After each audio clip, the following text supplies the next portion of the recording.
Hello. Sorry about that.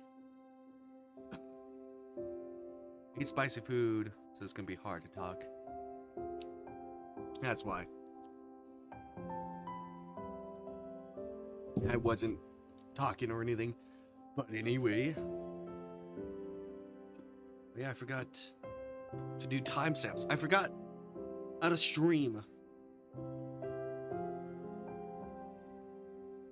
Then.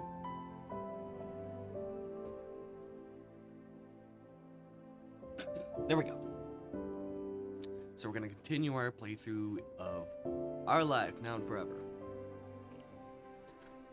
We're getting picked up by our mom and stuff. Or something like that.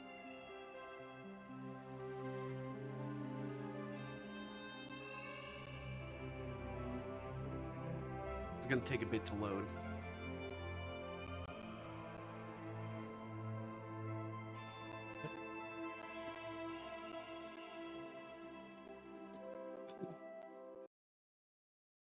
There we go. That might be your mommy now, Snow. Mrs. Murray took long strides, reaching the door far sooner than any of the students could.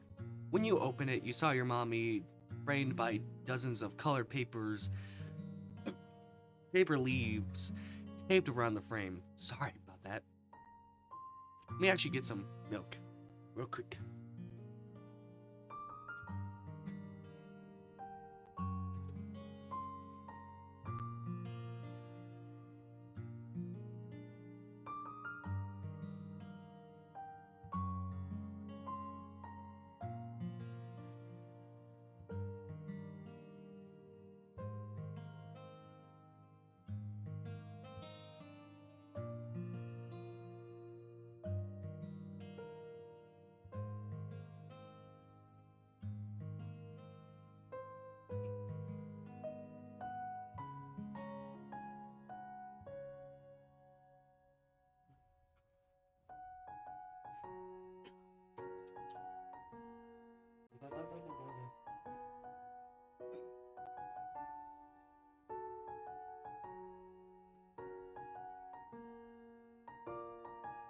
There we go. Let's continue.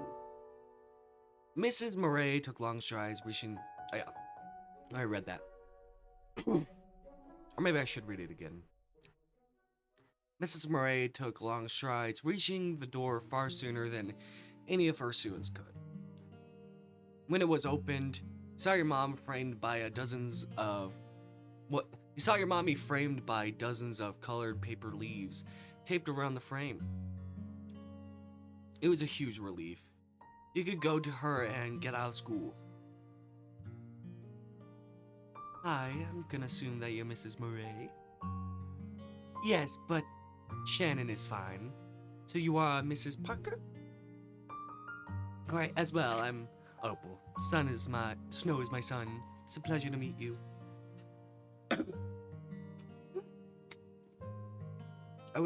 I probably shouldn't have eaten that spicy food before streaming, sorry. Might as well. I'm Opal, son is my. Oh, yeah, I already read that. I'm sorry. I'm sorry. Let's just pretend I've just. Fine. This is just for VODs and stuff. Let's pretend I just started streaming. During the final sweep of the room, there was an eager knock on the door.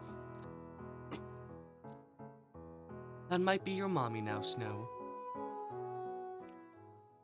Mrs. Murray took long strides, reaching for the door far sooner than any of her students could. When it was opened, you saw your mommy framed by dozens of colored paper leaves taped around the frame. It was a huge relief. You could go to her and get out of school. Hi, I'm gonna assume you're Mrs. Murray? Yes, but Shannon is fine. And you are Mrs. Parker? Right, as well. I'm Opal. Snow is my son. Son is my snow, whatever. It's a pleasure to meet you. Thank you for coming to pick up Snow. He stopped listening in on the conversation as the two grown-ups chatted about each other and a little of you. Darren wasn't as polite. He sighed at the continuation of their adults' greetings. Maybe he thought that was boring stuff. Chu snickered softly while giving Darren a small shove with his shoulder. It brought some liveliness back and got Darren to smile. Mommy noticed the cluster of kids. Her eyes fell on you and her conversation with the teacher stopped. Snow, I made it, and hello again, Chu. Hi, Mommy. Hi. That's my voice for Chu. She strolled further into the room to join you. Mrs. Murray stayed by the door. Who was the rest of this fun bunch? Mommy asked wonderingly.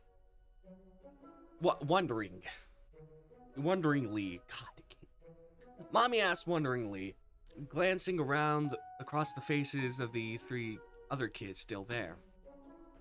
Class was long over, and you were too closely gathered for it to be random people who happened to be in the same place. Why do you all come together was of great interest to your mommy. Two of those people were Chu's friends. One was your seatmate and your neighbor and your friend. And that was her, as usual, who first shot out a reply. Tamarack never took long to think about what she'd say. That's why she was always so far ahead of everyone with words. Snow's mommy? Wow. You look like his mommy. Thank you. Some bits of me ended up in there. I guess my hair, maybe? You stood taller, proud to be like your mommy. You didn't know why Tamarack cared. It wasn't a big deal. Whatever, Tamarack was just wondering.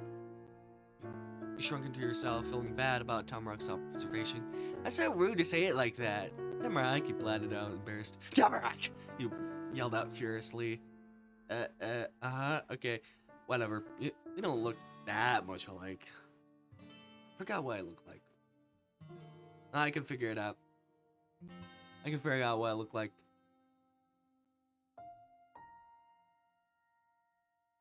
Yeah. Some, I guess. Eyes aren't that. Hair, maybe a little bit. Okay. Alright. Tamarack. Oh, she didn't. Oh, that's so rude. We don't look that much alike. I guess so. A playful smile tugged at your mommy's mouth. Tamarack felt inspired to have some more curiosity satisfied. Ow. Do you look more like your dad? Snow is like him in certain ways. Her smile dropped, but Mommy had a reply for that question ready before he even fully heard it. But our family is me and him. It always has been. He won't come by to visit. She was telling Tamarack the truth. Tamarack wasn't gonna see him. You hadn't even met him. Ah.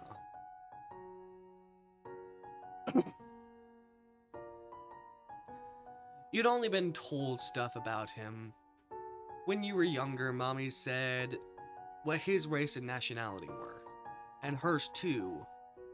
So that way you could know your own history. So it makes me think about like the first game, Beginnings and Always. How the parent to kid dynamic, or just parents. Basically, we had lesbian moms. Two moms. This one, I guess, single parents. A single parent. That's it. I don't know if we'd ever see him, if we haven't seen him since our 10 years of living. Not sure if we'd ever be. I know we did get to meet like Cove's mom because they Cove's mom and Cove's dad both divorced and stuff. Whatever. You were to enter your race. White.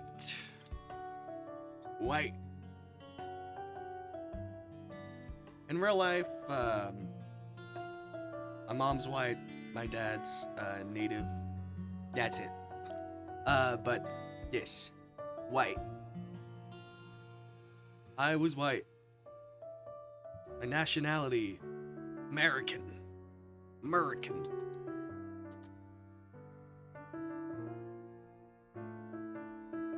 Confirm. Right. Had American heritage. At that same time, your mommy explained how having you in the first place worked. She didn't have a husband or a boyfriend or anything, but she wanted a kid, so she had you. Mommy talked about how you didn't need an entire other person to have a baby. It only took a small part. She was able to go get that from a special hospital. It was kind of confusing, but you were able to understand that whoever your dad was, he wasn't your parent. It was a guy mommy didn't know and you didn't know.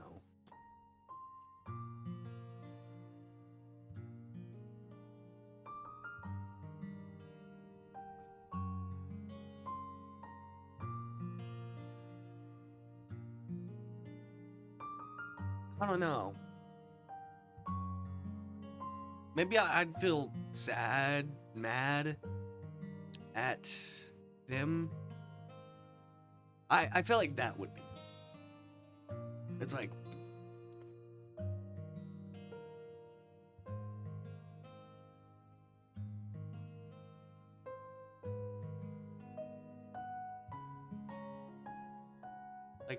why were they never present, though? That's weird, I guess. You're mad at your mommy for picking a dad like that. Mad at him for not having kids and not caring. I guess mad, maybe. He was your dad, and maybe he didn't even know you existed. It had to be horrible to do that. Yeah. Okay, sorry. Frowning, Tamarack pinched and pulled at the frayed edge of her sweater sleeve, one finger slipping through the tiny hole of the cuff. It was gonna rip even more doing that. That might have been why it was torn in the first place. It's fine, you didn't know. Now you do. There was a lot of not knowing for her and you. But you did recognize the tone your mommy was using on Tamarack. A low voice emphasized been to the words. It meant, I'm not mad this time, because it won't happen again. Isn't that right? I feel like that's weird to do to someone else's kid. I don't know. But, I think Tamarack is just, very curious about things. Oh, what about this thing? It doesn't know maybe other people's circumstances in life and how bad things can happen between people. One.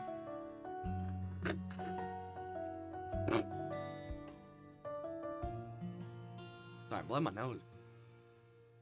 I eat spicy rum and then and then I stream after. Tamarack gave a tiny nod, stretching the striped sleeve all the way past the tips of her fingers on her free hand. Conversation had been dominated by Tamarack, but still, hanging around was the boys' club. They could hear everything is said about your family. You try to figure out their reaction. Ooh, he looks mad. Hey. Chu was still, besides shifting an air gaze between the friend on his left and the one on his right. Silently, he seemed like the teacher of the classroom, keeping a stern eye on the students for any sign of trouble. The two of them were on their best behavior, quiet and blank-faced. Honestly, I'm really happy to see how the developers kind of give a nod to beginnings and always with Baxter. I doubt he's gonna be in like probably we'll see him like later or whatever. I don't know. I don't feel like maybe he'll be that substantial in our lives. Our lives. Haha. Finger guns. Finger guns. You get it? Our life. You get it? You get it? Please. Please laugh. Please laugh. Please laugh.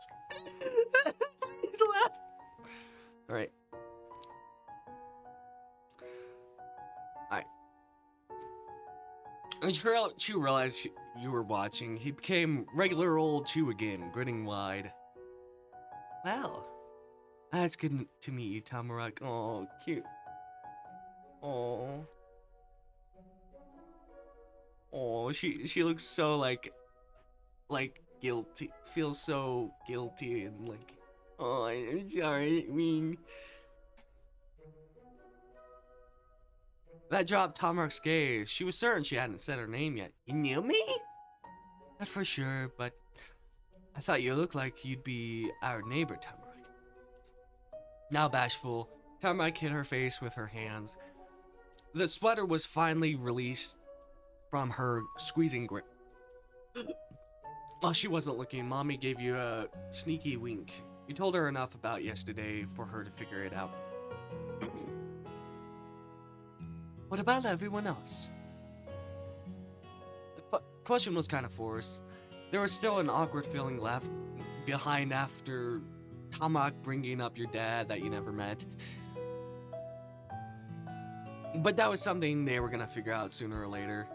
So, after all, it was kind of good it got settled with everyone at once. And Baxter took the initiative, properly introducing himself. My name's Baxter. I don't go to this school. I attend Jarrett Witt Academy. You do? That's quite impressive. Thank you. My fucking kid voices are so weird. Alright. You were starting to think he couldn't feel uncomfortable even if he wanted to. He was as cool as a cucumber. So much he got stuck that way. Like if you made a weird face for too long. Except you were pretty sure adults were lying when they said that could happen. I make weird faces and I never get stuck. I want to make a face that I get stuck.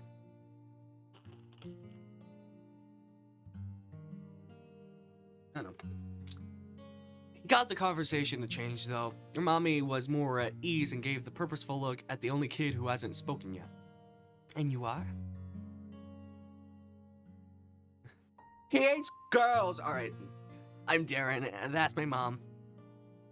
Darren couldn't meet her eyes. Instead, he stared at his shoes and limply lifted an arm towards the door. Mrs. Murray was leaning against the wall there. Her arms were patiently folded.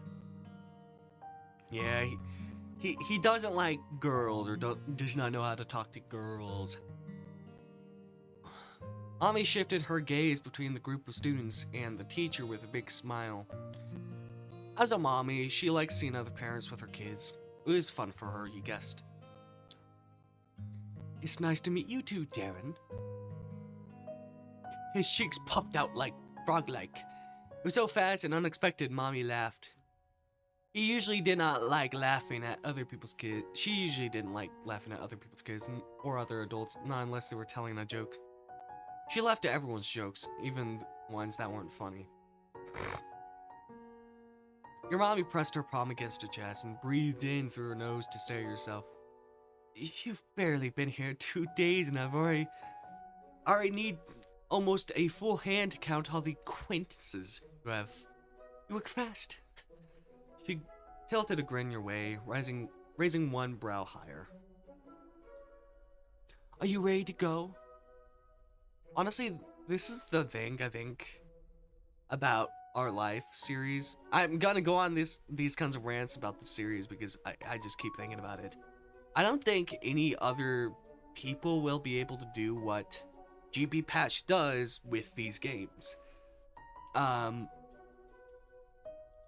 like, this is such a unique idea of growing up with people, um, getting to see everything in their life, or most things in their life, and just, the whole point of our life. Basically, seeing your whole life, passing by and stuff. In a visual novel, of all things. I don't know, I like the idea a lot. I don't think other people have done it or will be able to do it in the way that they do it. Mommy, me and Tamarack were wondering if she could come with us. Certainly, I'd be happy to bring her back. Mommy stayed put despite that agreement. She was unsure, not about you or Tamarack, but the 3 other kids who were left. That was then Mrs. Murray got off her porch and came to stand by her son. I'm driving Darren, Chu, and Baxter to home. I'll call the boys' parents to let them. It seems you've all arranged everything. You got your bags all ready, too? Should really get going then. Have a good day, boys. With a parting smile and a gesture of her hand to follow, Mommy turned and walked away. See you around, you dorks. I'm out of here. Goodbye. Be safe, okay? Finally, I'm free, he said with a dramatic sigh. See you around, you dorks. I'm out of here. Chu and Baxter said bye as the 3 of you were leaving. All of them waved, though. Darren's movement was way stiffer than the other guys. Bye, Chu. Bye, Darren. Bye, Baxter. Bye, teacher. She shouted over her shoulder while sticking close to you and Mommy. And after that yell, Tamarack whispered just to you. Sorry, kid. You don't have to feel bad. Mommy held the door open for you and Tamarack to trot by. Then she followed you out. Your first day of school was over. They took the exact same path out as you had come in, just going the opposite way. Down the stairs, through the checkered hall, and out the big double doors at the front. But when you were outside, the way home changed. You had gone through the almost empty parking lot at the side of the school building. Mommy had brought the car to come get you. Wispy clouds hung over your group of 3. Nobody else was out. They'd already gone home and were probably teachers who were still in the classroom. Tamarack ran freely across the Tamarack.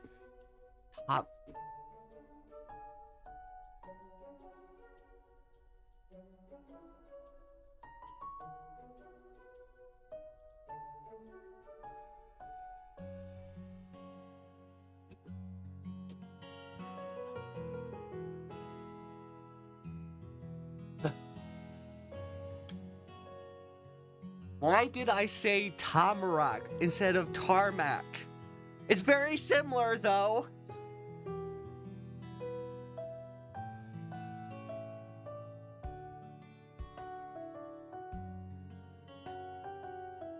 Alright. Tamarack ran freely across the tarmac. It was easy to figure out which car to go to when nobody else was parked and were close by. You and your mommy strolled side by side until you rejoined Tamarack by the vehicle. Once she unlocked it, Mommy opened the backside door. You were too little to sit in the front, according to her.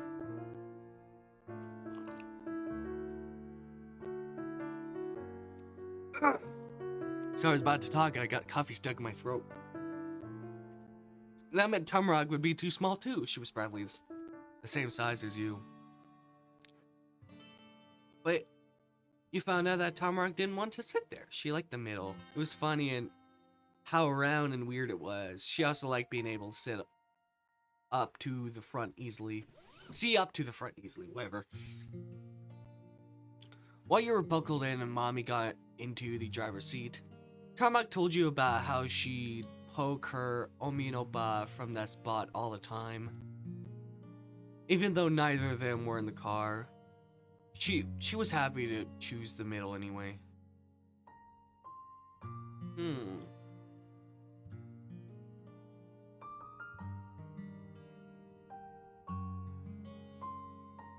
What do I like?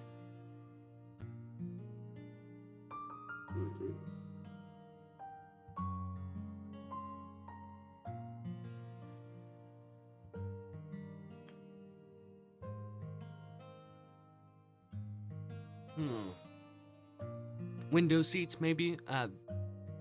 Regardless, maybe? I don't know. After Mommy double-checked that everyone had their seatbelts on, she pulled out of the school lot. You jiggled in the firm cushion because of all the vibrations of the car. The seatbelt wasn't just good for crashes. It also could stop you from slipping out of your seat on the bumpy roads. It was quiet. Besides the humming sound that also came from the car, the way the car moved.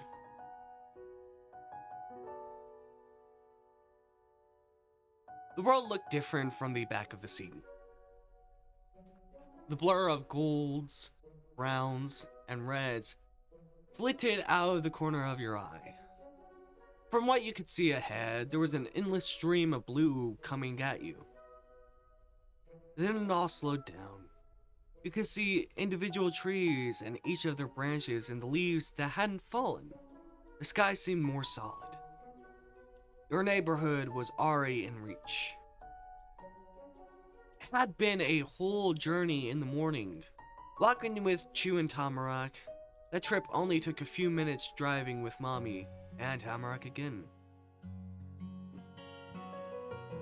Let me open camera.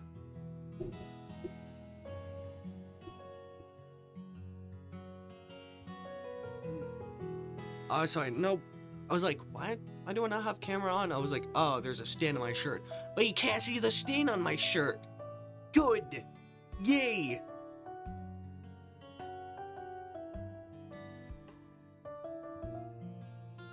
Mommy parked at the end of the road, right in front of your house. There wasn't a garage to use, but it really didn't matter if you parked on the street. It couldn't block the path if it didn't go anywhere else. You, her, and Tamarack got up and stood around together on the sidewalk. Thanks for driving, Snow's mommy. You can come by my house now. A lot had happened since she talked about that in the classroom. Still, Tamarack hadn't forgot the plan she made. A visit to the bombing house. Am I invited to? That's right, your mommy hadn't been there when Tamarack had come up with what you do after school. It was funny seeing Mommy ask permission to go over to someone's place. She was the person who was supposedly to decide if it was okay to do something or not, but your mommy was nice. Yeah! Thank you. I had been hoping to meet the rest of the neighbors, but I waited for Snow to be here before making the rounds. Lead the way, Tamarack. Tamarack would have tried to do that if Mommy didn't ask her to. The wannabe leader spun around to change the direction and marched down the sidewalk towards the big gray house next to yours. There was no way you'd let her take the lead. You stuck right by her while your mommy went along the both of you. There you go. As Tamarack got closer, her pace got faster. The steady strut had turned into a speedy skip by the time she reached the porch. She was eager to get home, and she wanted to make sure she arrived there first. Caught you off guard, and she pulled ahead. Tamarack smacked the doorbell and held it all the way down with her whole hand. It's like one of those old doorbells It's like, oh, this weird vibrating noise it makes. It's not really ding dong. It wasn't the kind of doorbell you had to press over and over to get it work. As long as she pushed in, a deep chime rung through the walls. So it's not like that. Oh, that's what it sounds like. That's what it sounds like. You can't hear it. I don't think you can. Or maybe I can't hear it well.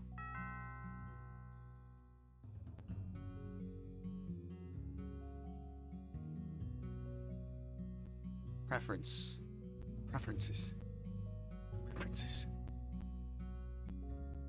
Audio.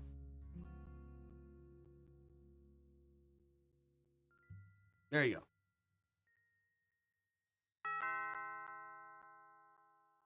E.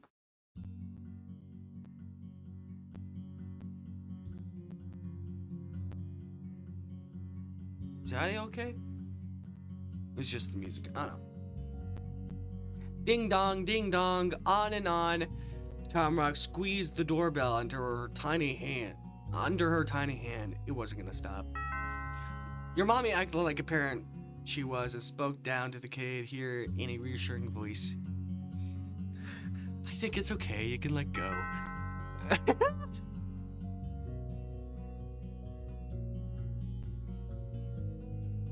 Mommy understood appropriate behavior in the grown-up world better than any elementary schooler could.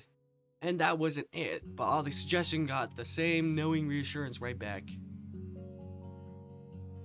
No, it's okay. What if Omi is asleep? We'd be trapped here forever. Tamarack was an adult. But it was her house. She knew the rules, and for all you knew, she might have gone to make up the rules herself.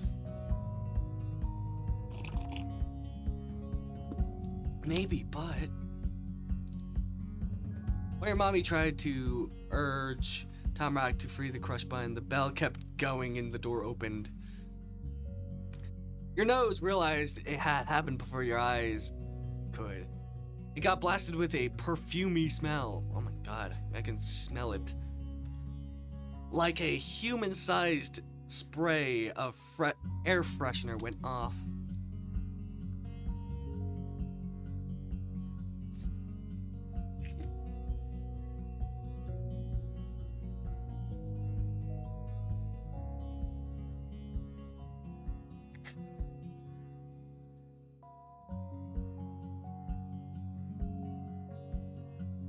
I'm not sure if I should.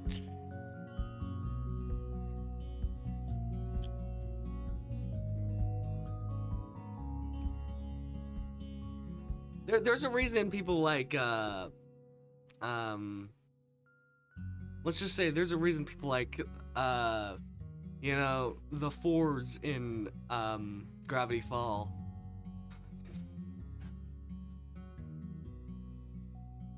People have a bit of old taste. Alright. The person who answered the non-stop call of the door of the bell was a lady with long, pale, blonde hair going almost all the way down her back. Her nose was tiny. That must have been how she lived with the smelliness. She was smiling gently. Just about every part of her looked flowy and delicate. Only one thing was different. Her necklace. That was big and gold and seemed like it'd be pretty heavy.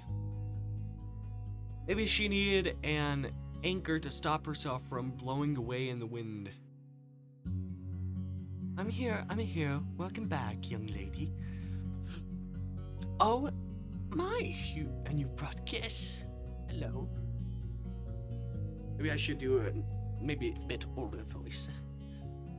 Tamarack finally slipped her hand off the button. She needed it to wave. Hi, Omi. Hello, good morning. I'm Opal Parker. This is my son, Snow. The two of us recently moved in. We've only arrived yesterday.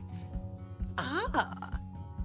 Her voice, which was a fragile thing about her, strained in a high-pitched exclamation. I I thought that was you. I heard you were coming after all. That's why I swept the porch and left the welcome mat. Oh, it's you? I appreciate the gesture. Yes, yes. It was my little way of greeting the newcomers to our quiet street. You had known that the mat was out of place in front of the worn house. Another mystery was solved. This time the culprit was Tamarack's family member rather than Tamarack herself. Mrs. Bauman chattered on like leaving people unexpected stuff was nothing and normal. My name is Dorothea. Dorothea? Dorothea. Tamarack is my only granddaughter. Her father is my only son. But I do have a husband, Ernest. He's still alive. But I ought to introduce him to you myself. Lord knows he won't do it on his own. She pressed the top of her hand to her forehead, craning back, the dangles on her necklace clinking against each other. Bauman acted very tired.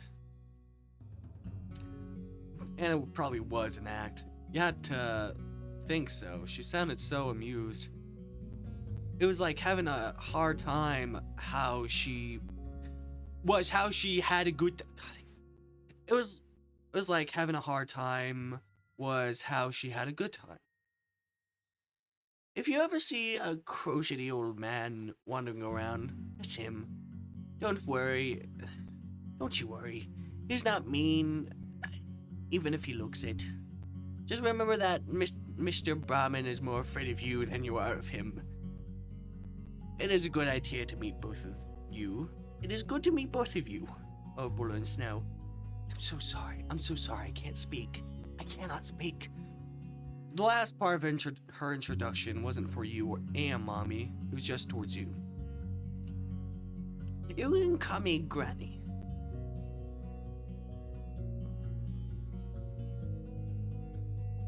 Am I allowed to do that, Mommy? I don't want to. Come here, Granny. To some people, I know what to do. I won't do that. You're not my grandma. Are you allowed to do that? Alright.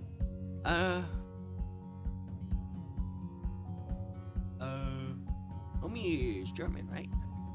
That's right. Did Tamarack tell you, or were you already familiar? I already knew. You're such a bright child. What do you think of calling me Granny, too?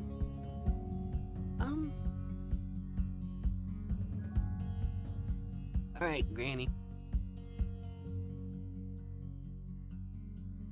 Right. She smiled at you, wide and welcoming. Meeting you meant getting. She smiled at you, wide and welcoming.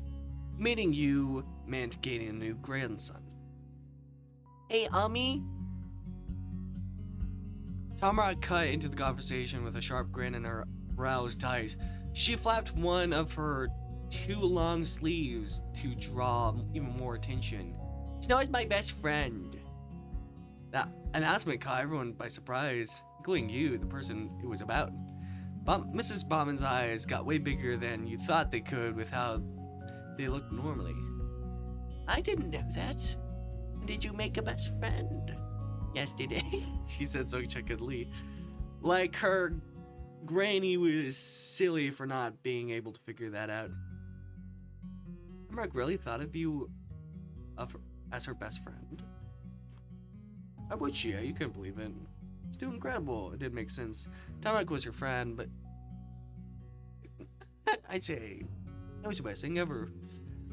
You didn't even know what to do, though. You did notice the way your mommy was watching the matching happy expressions on Tamarack's and your faces.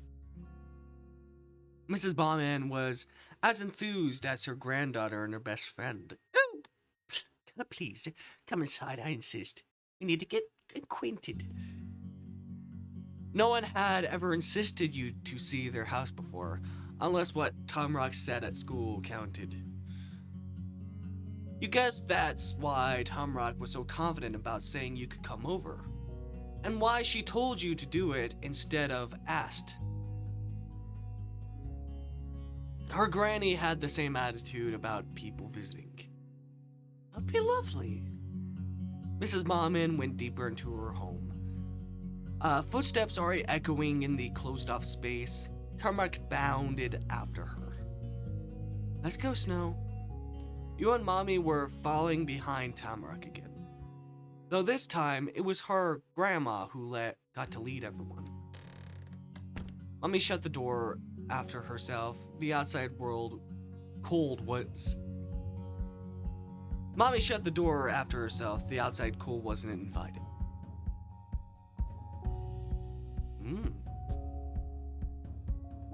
Oh, is that sweets? Is that sweets? That's sweets! That's sweets! Oh my god! Alright. Sorry. It didn't smell like, it didn't only smell like old people inside the house. The air was stiff, like it had gone old too. Yeah, this is like if you were visiting like a grandmother or grandfather.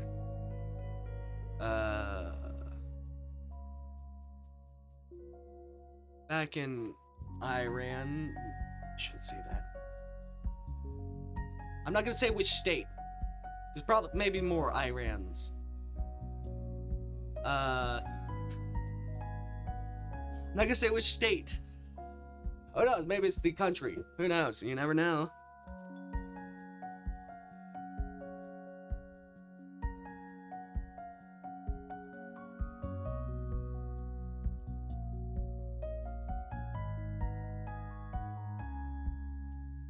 I'm not sure if I should say where, oh, it's the only fucking thing that shows up. It's the only thing that fucking shows up. I'm fucked. Alright. Well, it's not where I live. It's farther away from where I live. But, you know, there in Texas. Should have just said Texas. I don't know if I have any family members that still live in Iran. Iran? How you pronounce it? I don't know. Iran? It's Iraan.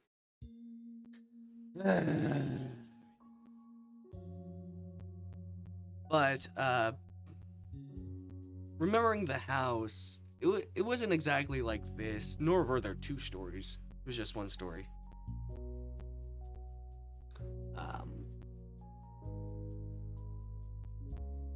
I do remember, like, everything. When was the last time I went to that home? 2020? When, my grandfather died. We had to clean the home after he died.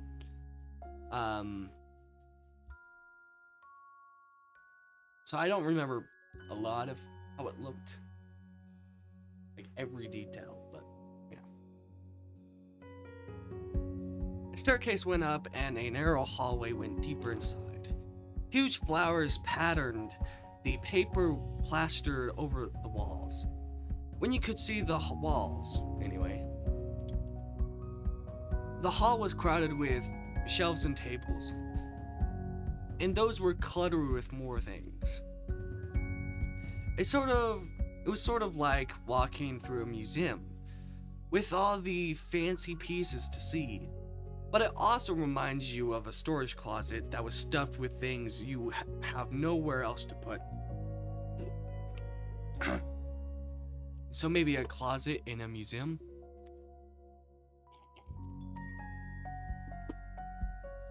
You don't know any museums or closet that had colorful candies sitting in a worn silver dish the way this house did. There were two kinds, bright see-through hard candies in see-through plastic wrappers, and pale taffies you couldn't see through that were twisted up in waxy paper. Mommy passed by you, not even looking at the candy bowl. The side table it was on was much closer to your height than hers. It was right in front of your face. I'm not gonna sneakily obtain candy, not caring if you were supposed to do or not. No. No.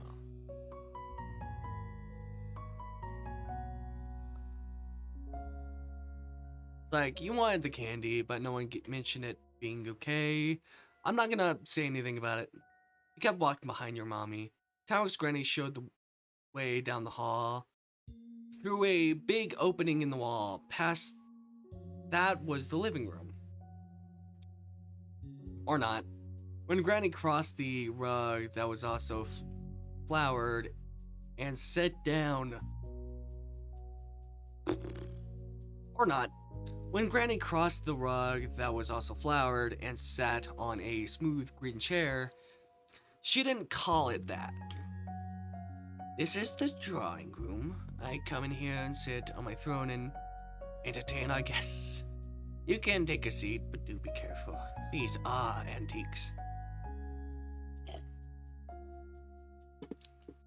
Tamarack just hovered around the table. Hearing adults talk was one thing, but sitting down and doing nothing while listening to it was too much.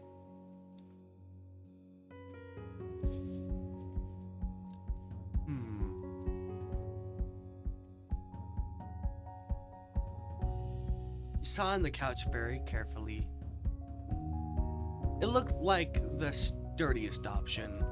You position your butt right along the edge of your back, straight, touching the furniture as little as possible. Mommy fell into the couch cushion next to you and leaned against the armrest to get even cozier. You and Granny were the ones taking the antique seriously.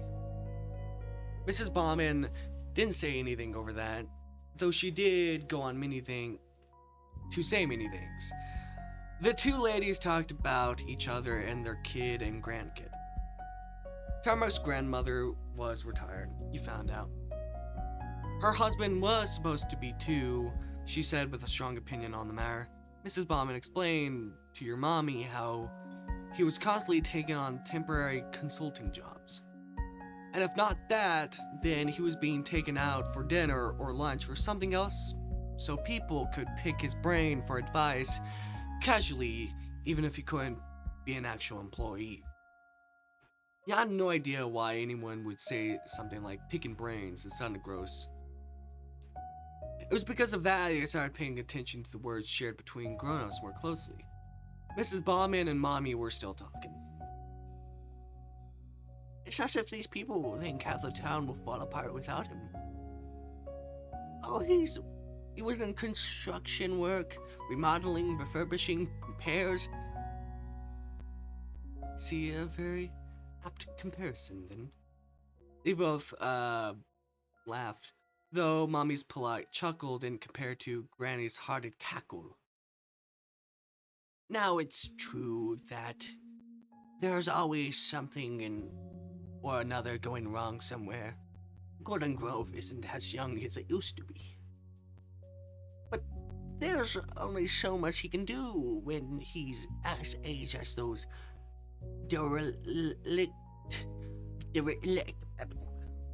buildings themselves. The opening and slamming of a door followed her declaration. For a second, everyone stopped. Did Granny's description insult the house itself? No. Heavy steps come from the bang, and then a man you've never seen passed by the opening in the hall. Up! Opa! One hand gripping the armrest and the other swinging out towards your mommy. Mrs. Bauman lifted herself off the swirly pattern cushion. That's him right now. Granny abruptly called out as if she caught sight of a rare animal in the wild and needed the rest of the team to get over there while they had the chance. Though that wasn't right. Yelling would only scare the peaceful animal away. Instead, Maybe she was trying to catch a shooting star before it disappeared for good. Ooh. Fancy. Fancy old man. What do you remind me of? I'm remembering a person that looks like him.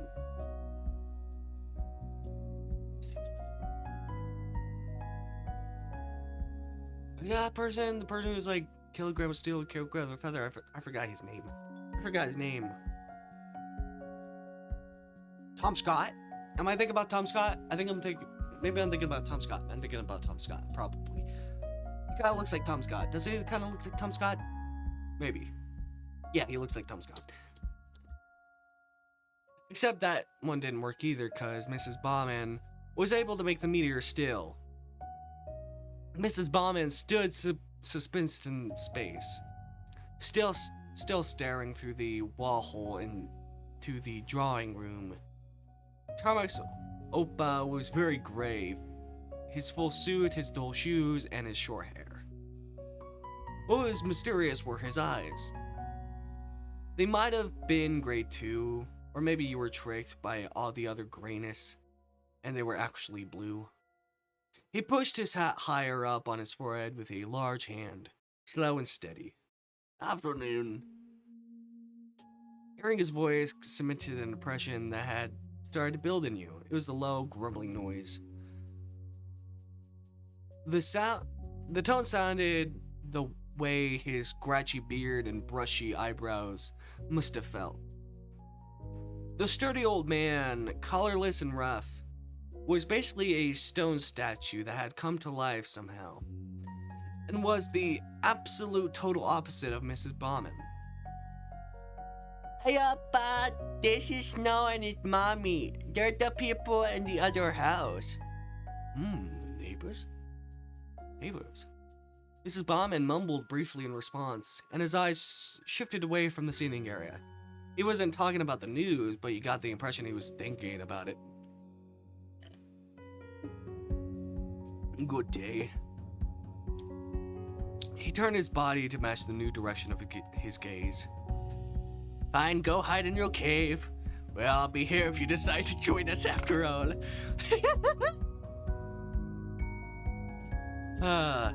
Mrs. Bauman showed her surrender and quickly lowered herself into her chair again. Dinner will be ready in a couple of hours. You at least can't miss that. Mr. Bauman made his escape without looking back. He probably could miss that if he tried. Where were we? I remember. Tamarack's grandpa had only said a few real words. You could count them on one hand. Her granny had to have said 100,000 times more than that, and still had more to go. But your mommy was still talking too. And you could tell she wasn't ready to be done. She had her listening face on, not her "how soon can I get it to stop" expression.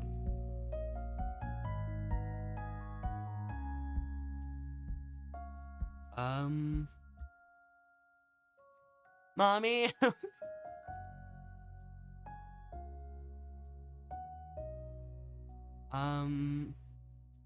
You sat there quietly, I guess, just waiting. What is this?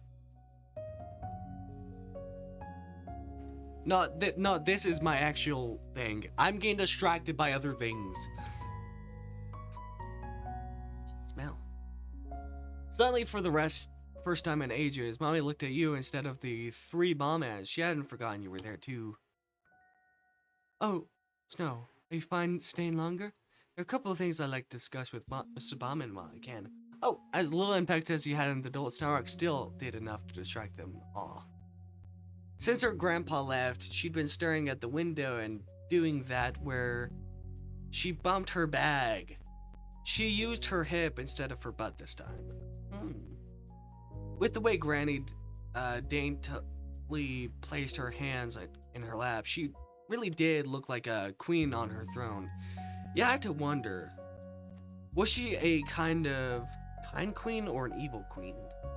Why don't you let the two young friends play in the backyard while us older folks stay here to talk? You wouldn't go far, would you, Tamarack and Snow? We could come get you when it's time to leave. Would that be acceptable, Opa? It would be weird. It was weird to have someone call Mommy by her name. Even if it was her name, she was Mommy. That would be great. Excellent suggestion.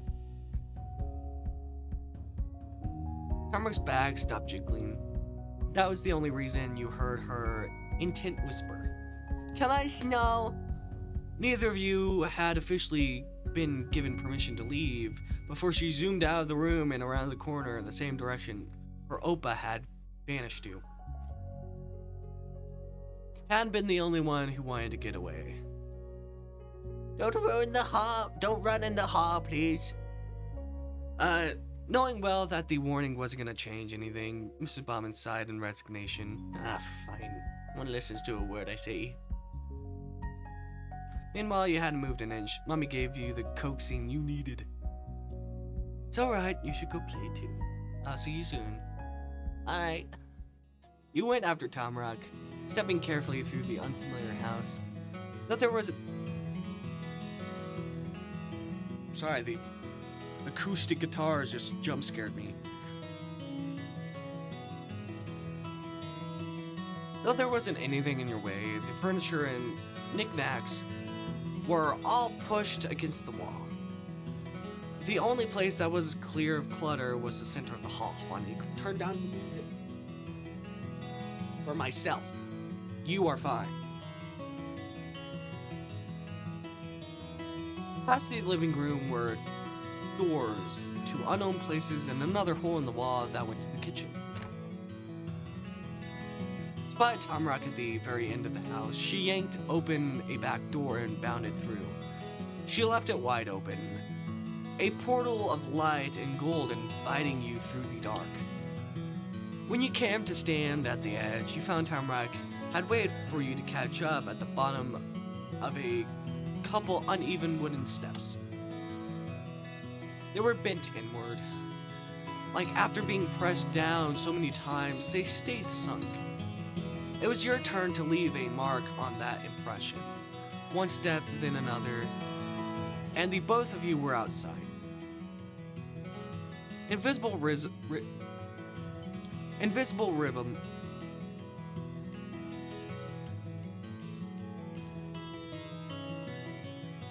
What? Are you judging me? Are you judging? You're judging. One.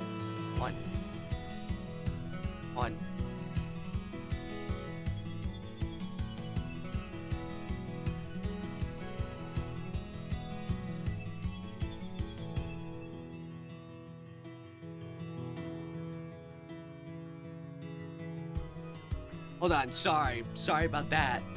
I'm trying to do just the camera. Boss, I need my what? Here we go. Fuck. Trying to do a bit. Are you judging me? Fuck you.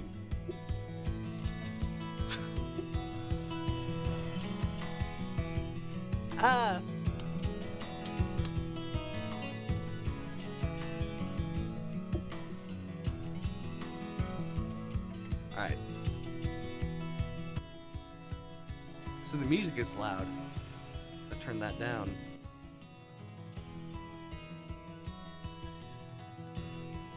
Invisible ribbon.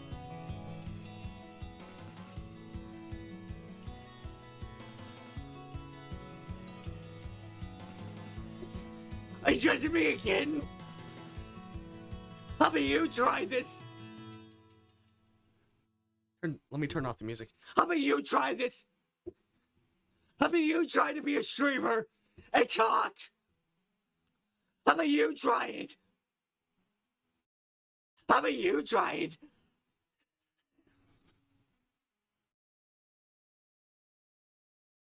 Stop judging me!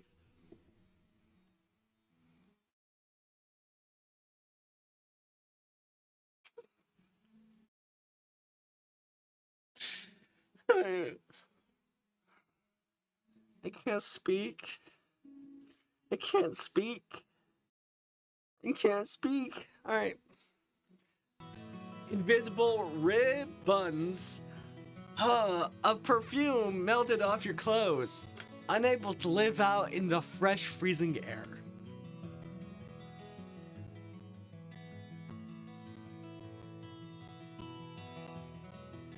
Just like Chu's backyard, Tamarack's house had no fence around it. There was no way to tell when the yard stopped and the forest began. It was even more impossible to see where the forest ended. It might go on forever. That was all that was the same for the two places, though.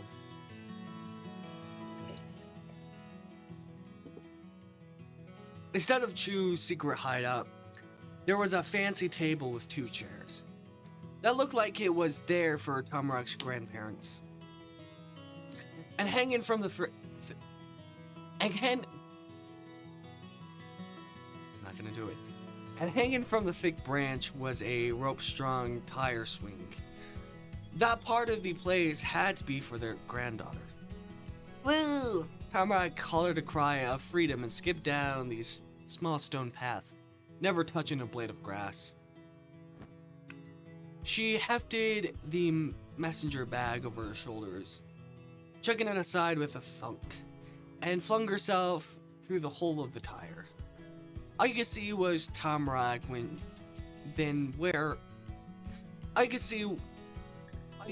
Tamarack then were her legs kicking up in the air and her arms spread out past the width of the tire. So she was floating. The swing slowly twisted on its rope until it brought her eager face around. I'm gonna take a break so I can speak normally again. I think that's the problem. Be right back.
Hello, sorry about that.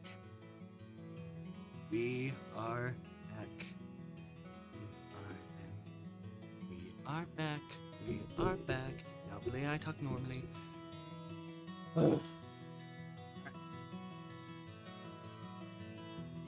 Preview enabled.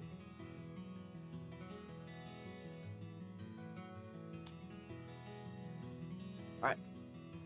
The swing slowly twisted on its rope until it brought her eager face around. Hi, Snow! You grinned at her and went over. Tamarack's upright legs snapped down and she plunged the tips of her boots into the soft earth below. It was supposed to stop the tire from doing its another spin, except she couldn't stop it all the way. The turning swing twisted her to the side. Tamarack held firm, jerking futilely in the tire to center it again. But none of that meant she couldn't keep talking to you. She happily explained how it all came to be. Me and Appa got this just for me. They're too old to use a tire swing.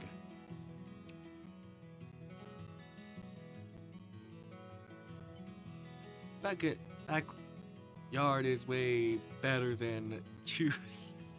Do I think it? I looks more chiller, honestly. So, thanks. The praise puffed her up proudly. If she got too much bigger, she might not fit inside the tire.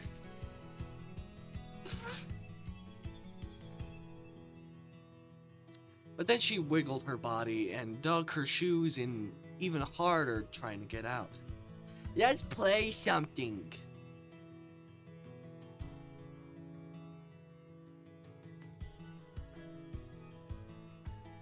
Ooh,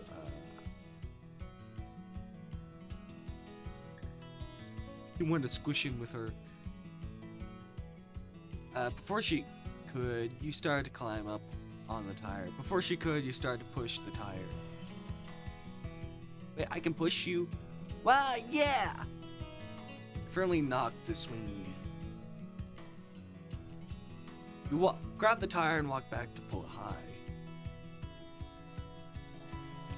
Then you dove out of the way. She screeched giddily when you let go and her legs went up again. There was no reason to stop the swing from going anywhere. You chased the tire to keep pushing it, so you never stopped seeing her face no matter how it moved. The two of you giggled as Tamarack swung back and forth. Then Tamarack wiggled around again. She plopped onto the backside and landed in the grass on her butt, but Tamarack immediately sprung to her feet and began to move further from the swing. Something was happening, or was about to happen. He went off the path to go after her. She pressed her fist into her hips and spoke without turning around. Tamarack's hair fluttered eminently with each word because she nodded while talking. That made it look like a fluffy gold sheep was the one saying it. We'd better start soon. It's gonna get dark. Start what? Finding some good stuff. There's a lot out there, you know. She reached down to collect her big bag, hooking it around her shoulder like normal. That's when she turned around and you were faced with Tamarack herself instead of the sparkly lamb side of her. Have you been to this place before? Not to this town. I came here when I moved yesterday. But I'm from... Oh, I can't say the exact place. This is in Oregon. And I'm in Oklahoma, so it's far. It's far.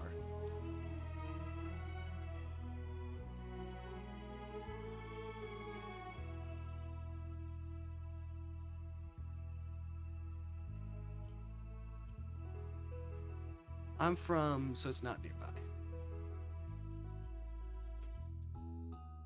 From Oklahoma. Let's say that. Oklahoma, it's not nearby. Wow, I bet you know a lot about outside and everything. Not all the forests in the world are different, and some places don't even have forests.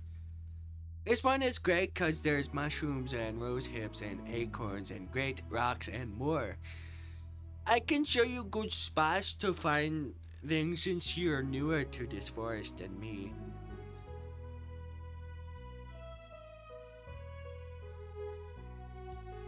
Oh, thanks. You're welcome. Let's go get working right now. Yeah. Together, you and Tamarack began your treasure hunt at the edge of the forest. In bushes, at the base of trees, under rocks, across low-hanging branches, around fallen logs, nothing was left unexamined. When Tamarack found something worth saving, she placed it on the widest, flattest stone in the path. That was to keep her fingers free to do more collecting. When you discovered something you wanted to take with you, you placed it on the table instead. Your piles grew rapidly as the two of you dashed back and forth from the clearing near the house and the wilderness a few feet away. Just like in class, Tamarack was fully focused and squinting hard. She only ever stopped snooping to rub her tattered sleeve ends into her eyelids, then kept going. Maybe dirt was getting into her eyes with how close she kept getting to the ground, and maybe bits of twigs too, since she wasn't afraid to shove her head into the brush. Leaves did get stuck in her hair, same as the first time you'd ever seen her. As time passed, a shadow crept over the yard. An obscuring sweater pulled over the body of the earth as it got colder. Like Tamarack's own sweater, it had a few holes here and there that were easier to see through. You and Tamarack were forced to limit your search to the rare spotlights. It wouldn't be possible to keep doing it for much longer. You glanced over at her. Tamarack crouched in the grass, encircled by darkness and trees. She shone under a stream of pale evening sun. A few strong rays hit her back, giving the illusion of golden fairy wings. Seeing her there that way made so much more sense than when you saw her in school or her grandparents' antique house. That was what was natural to Tamarack, being in nature. Even her name was a kind of tree. When Tamarack eventually announced the end of her hunt, the day was reaching to an end too. That was probably the only reason why she was stopping. You didn't mind stopping either. Your treasure pile was already big and varied.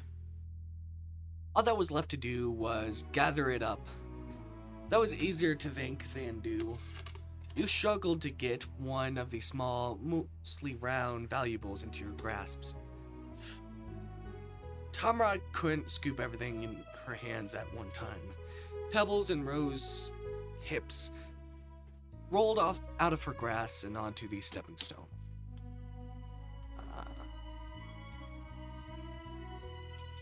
That was close enough for an impatient kid. Tamarack rushed over to show you what she managed to find and carry. This is what I got. She nudged her fans full to bursting with wonderful things even nearer. An acorn dropped to the ground. Here, take whatever you want. But that's yours, and I already have a lot of that. I know. You have your own for yourself. You can take part of mine so you also have things to give away. Or maybe you want to share what you got and keep the ones I give you, something like that. You can share with your mom, me, or my Omi and Oppa, or anybody. That's the most fun part. Oh, that was the answer to the puzzle you hadn't realized you were confused by. Tamarack said she went out into the woods all the time. She must have found enough things to fill her grandparents' entire house. Her granny would definitely not like that. She needed room for her own clutter. That was never a problem because Tamarack didn't hold on to the collection herself. She spread it out to everybody.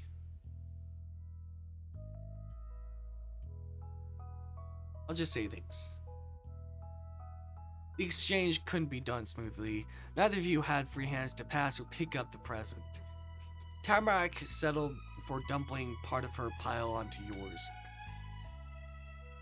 Some of it ended up on the ground instead, and none of it was stuff you didn't have already in some form. But you were glad to have it. Now there were prizes you got with your own effort and gifts from your friend. Both were important for different reasons. Goodness, loud music. I should turn it down for myself. Yeah, I'd been certain you didn't want any of those things when it first started, but it felt good to wrap your fingers around them. They were a special gift from Tamarack to you. Still grasping a loose collection of forest finds, Tamarack marched off to the side, out of her backyard and into yours.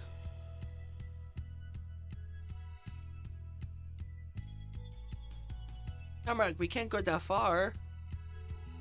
Tamarack flipped around. She leaned towards you to put her whole body into the car. It's okay, I'm just going to Chu's house. Come on.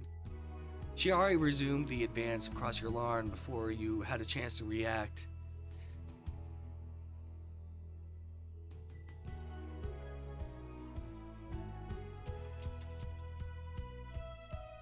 Can't go to Chu's backyard without asking. You only did that yourself by accident, so it didn't count. Oh, it's okay. Wait for me. I'll be right back. Tamarack scrunched through the long grass and million leaves. She really was doing it. Nothing could stop her. The sidewalk in the front of the houses was a big half circle, and the back of them curved like that too. You stopped being able to see her after she rounded the far corner of your house. Your ears didn't pick up the sounds of her boots anymore. You were all by yourself.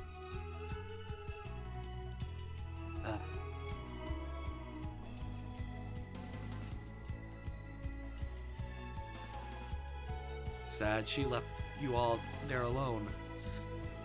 And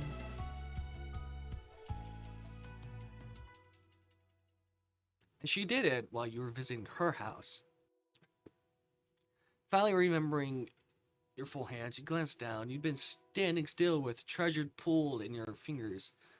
The one on the bottom of a heap were warm. It's hard keeping the perfect cup shape, and there wasn't anything to do with them, at least not right now. You were going to put them on the table again, but realized it would be smarter to put them in your bag. They'd be safe there, and you could take them home with you.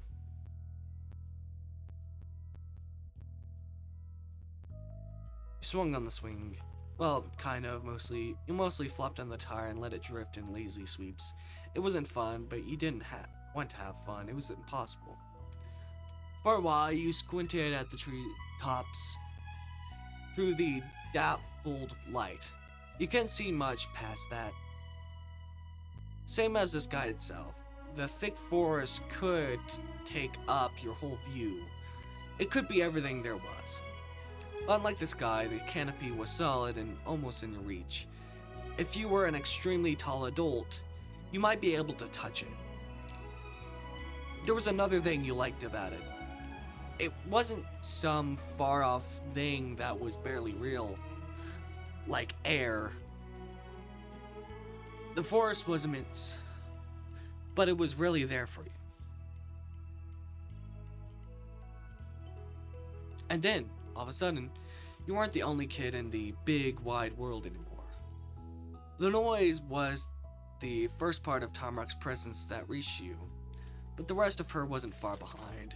Tamarack came sprinting around the bend, kicking up a flurry of leaves behind her. Both her hands were waving in the air, too. They were empty. Tamarack got past the stone pathway like it was the finish line to a race and crumbled into the grass laughing.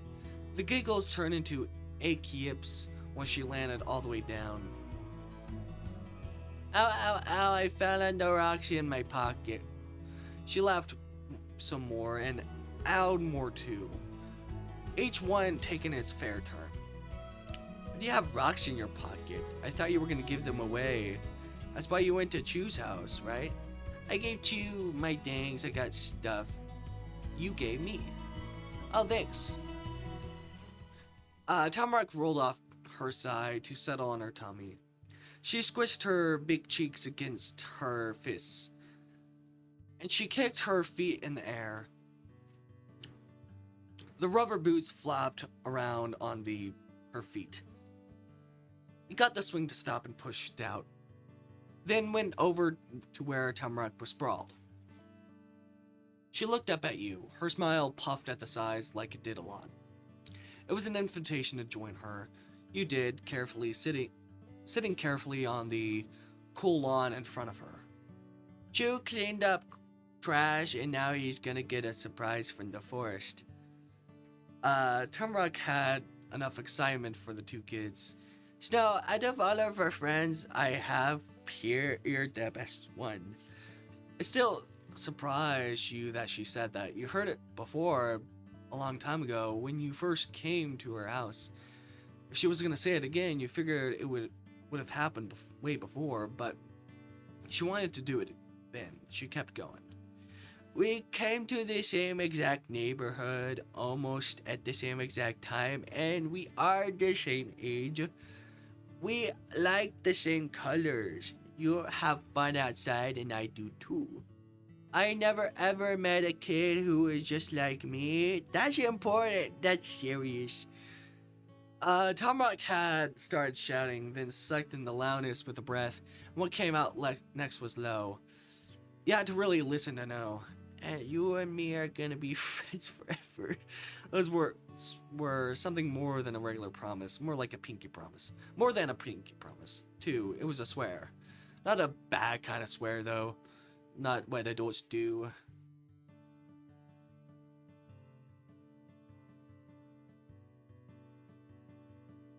Yeah. Hmm.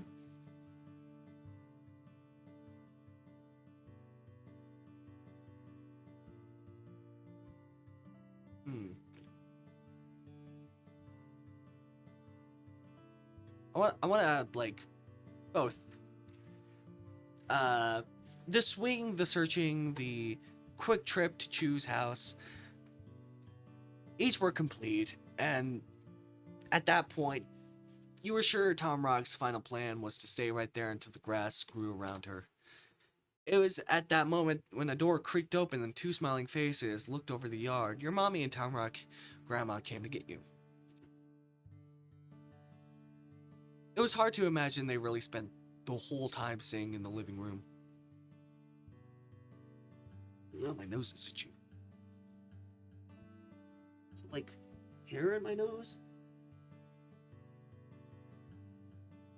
I don't know. No idea what that is. Hi, Snow. I'm sorry to interrupt, but we've got to get going. Bye, Snow. I'm gonna stay outside. Sending a smile to Mommy, you push yourself to your feet. Bye, Tamarack. Mrs. Bauman didn't even question Tamarack's remaining laid out in the grass. She left her granddaughter there and guided her guests in through the back door and up to the front one. Why couldn't you have gone around the house instead of through it? It was too late to tell them that, cause it had already been done when you realized it. Mrs. Bauman stopped at the entryway, opening the door and fitting herself into the rare opening between the furniture to clear the path. Your mommy kept going past her nice and orderly. On the porch, Mommy halted and turned. The hostess has moved the On the porch, Mommy halted and turned. The hostess had moved to stand in the doorway, so they were face to face. It was good to meet you two. I'm sure we'll see each other often. Good day. Of course, goodbye, and thanks for the talk. Mrs. Bauman nodded kindly and slowly pressed the door forward. Mommy waved until she was doing it to a plank of wood. The door was shut. Then she let her hand drop and talk to you. Busy day, huh? That was good. The words went high, a sound of relief instead of low, which would have been real contentment. Instead of just something good happening, it was more like when you avoided something bad happening. It was still good, but in a different way than if it had been at stake. If instead of something good happening, it was more like when you avoided something bad happening. That was still good, but in a different way than if nothing had been at stake. Time to go. Except before you left the bomb and Porsche, something made you stop in your tracks. There was a stranger strolling into the cul-de-sac, rolling a bike along with him. It was almost as long as the person was tall. The sight had a totally different impact on your mommy. It pulled her forward. Oh, it's Mrs. Lynn. Mr. Lynn. Sorry. Mr. Lynn? Like Mr. Chulin? Oh, he's Chu's dad, probably.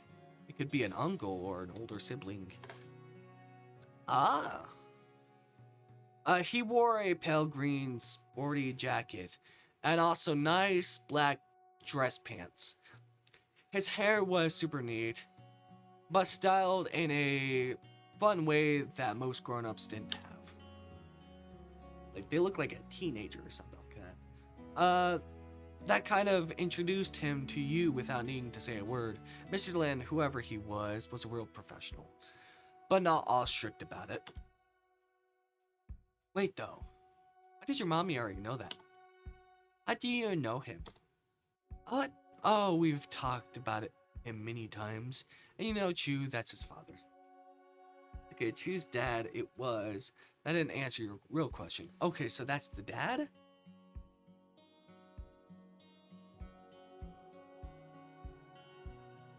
He looks young. Alright. Okay, Chu's dad it was. That didn't answer your real question. You racked your brain for the past conversations your mommy was talking about. Nothing came up. Yeah, I know Chu, but I've never heard anything about his dad. Confusion screwed up her face. She was so convinced that you knew as much as you were sure that you didn't. Wait, that's right. Suddenly she laughed and pressed a hand to her cheek. I never called him by his name to you. It's the real estate person who helped us find our house. Oh. Memories of mommy pacing around in your old apartment, getting excited when the real estate person would call with news, played it behind your eyes. That was Chu's dad on the other line this whole time. I've seen his picture, he has a website, we've chatted over the phone. Yesterday was the first time we met in person. That's who I was waiting for to get our keys from. We'd arrived extra early and couldn't break away from some other appointments until the evening. You glanced away from your own parent to choose. It was easy to see how the two were related. They both looked like they were pleased with themselves and the whole world, even when nothing was happening. Chu and Mr. Lin both liked bikes too. When you turned back to mommy, she had a huge encouraging smile on her face. Let's see him over there. It'd be hard to move a bike for him to come to us. Mommy's attention was split before gesturing for Mr. Lin to stop and getting you to go with her. One of her hands went up, the other went down. Hello. Okay, so this is the dad. He is handsome. Chu's dad reined in the moving bike and stood in place. Next he waved. Hello, Mrs. Barker. What a coincidence running into you out here. Good to see you again. It's nice to meet you too. This is my son, Snow. Oh, so he's the one. Hey, Snow. The real estate person folded his arms and tilted his head down. The hair in front of his face fell away, letting you see him clearly. This is a big moment. I could finally introduce myself after hearing so much about you. From your mommy, of course, but Chu had his own contributions. Feels like meeting a celebrity in person. Oh yeah, Chu told you himself. He talked to his parents about what happened yesterday. Mr. Lin knew about you from two different people. Tell you about me. What did you say? Suspiciously. My mommy told you about me? How come Chu never told me his dad was our house buying person? Uh,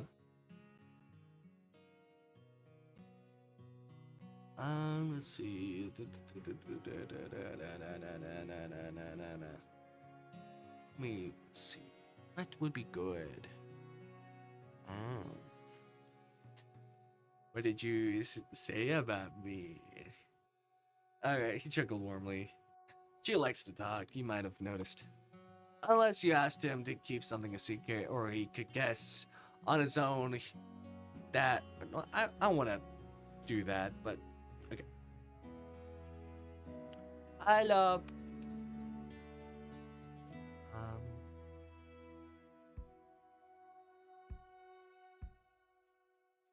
Right. You're so polite. Then Mrs. The fuck happened? Then Mr. Lin adjusted his glasses and the topic of the conversation. Welcome officially to the neighborhood. I wanted to come by, see how you were settling in, but I wasn't sure when would be the good time. I hope to catch you, both of you. There's an unfamiliar car on the road. I'm guessing that's yours. But the house is dark. Neither of you look to be around. Yes, that's ours. I'm sorry you missed us. We were meeting the neighbors to the right. Tamarack kindly invited Snow and me to her home. We talked about we had a talk with Dorothea and very briefly saw Ernst passing by. Don't apologize, that's perfect. If you get a chance to visit the Bauman house, I'd say I take it. And now you come to meet the other neighbors. Well, one other. You are well acquainted with Chu, and we've said our hellos here. Do you have time to swing by? First, I'd love to introduce myself to Mrs. Lin. She was really only answering herself. Your mommy asked for your thoughts before deciding on another meet and greet. Can we go to see Chu's mom, Snow? Okay. Thank you, we can stop by now. That's great. Just give me a minute. Lin patted the handle of the bike, bringing attention to it. That was something he needed to deal with. He coaxed the set of wheels to move with an expert hand. He got it across the road, up to the curve, over the grass, and onto Chu's, also his, entryway. Mommy gradually made the same trip.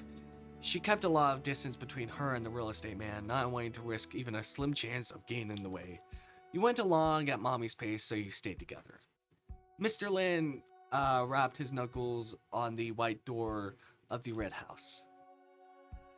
He busied himself during the wait by tapping the bike handle instead of humming a soft tune. Oh dear! Someone, though it was probably Chu's mom, opened it halfway to attend a guest. The door was thrown open all the way the second the person realized who was there. Hello, honey. Hung? Oh no, that was him saying, hello, honey. Hung? Did you lose your key? With an unapologetic laugh, Mr. Lin stretched past the bike's front wheel to greet his wife by kissing her cheek. No, I wanted you to come over. I figured this would be the quickest way. Our new neighbors are here. Mrs. Lin peered further on, and there were the neighbors, you and Mommy. Still staring ahead, Mrs. Lin stepped forward just in time to bump into her husband. He made a move to get into a fenced area of the porch. Mrs. Lin gasped, and the bike shuddered a metallic cry. Mrs. Lin hastily grabbed the seat cushion to steady it. She leaned to the right for her next attempt to pass. So did Mr. Lin. Mr. Lin settled on pressing his bike to the little wall by the door while holding up the bike against himself. Mrs. Lin finally managed to settle by it and reach the sidewalk, but not before muttering bashfully, "Sorry, sweetheart. It's no trouble. Go on." Mrs. Lin let out a breath to recompose her normal self after the unintentional dance with her husband and her husband's bike. Her clothes were light blue. Her hair was blue too. Way, way darker though. Wherever she lifted her legs to walk, the creases in her dress moved like flower petals in a breeze. There was something so peaceful about it. Even her voice drifted along gently. "I'm Mrs. Yilin. If you are the new neighbors, you must be Mrs. Opal and Snow Parker. Is that true?" "Yes, precisely." Mommy reached forward, offering a shake. Mrs. Lin grasped your mommy's hand with one of her own and covered the top of it with her own hand. The two didn't exactly shake. Really, they squeezed each other for a second. They were hugging, both hands. After Mrs. Lin carefully unwrapped her fingers from Mommy, her gaze drifted downwards. Mrs. Lin curled into a berry blue ball, bringing her chin to her knees. The edge of her spotless dress brushed the grass, but it brought her to eye level with you. What was that? Important announcements.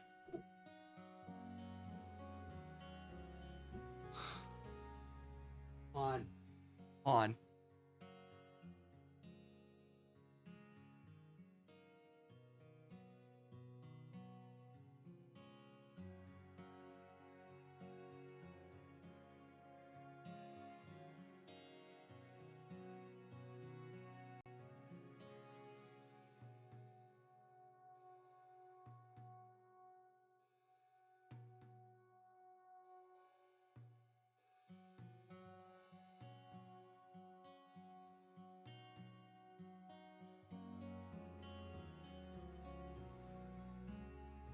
Alright.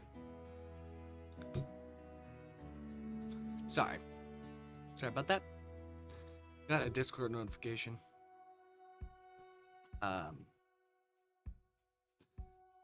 Maybe that doesn't seem important to you, but it's important to me. Anyway. It tends to be important stuff. Most of the time. Mrs. Lin... Oh, I already read that. Hi. She held up her hand for you to take too. You would have never guessed that was gonna happen. Most adults didn't act like you were a grown-up, or that kids could be treated the same way as a grown-up was. You happily shook.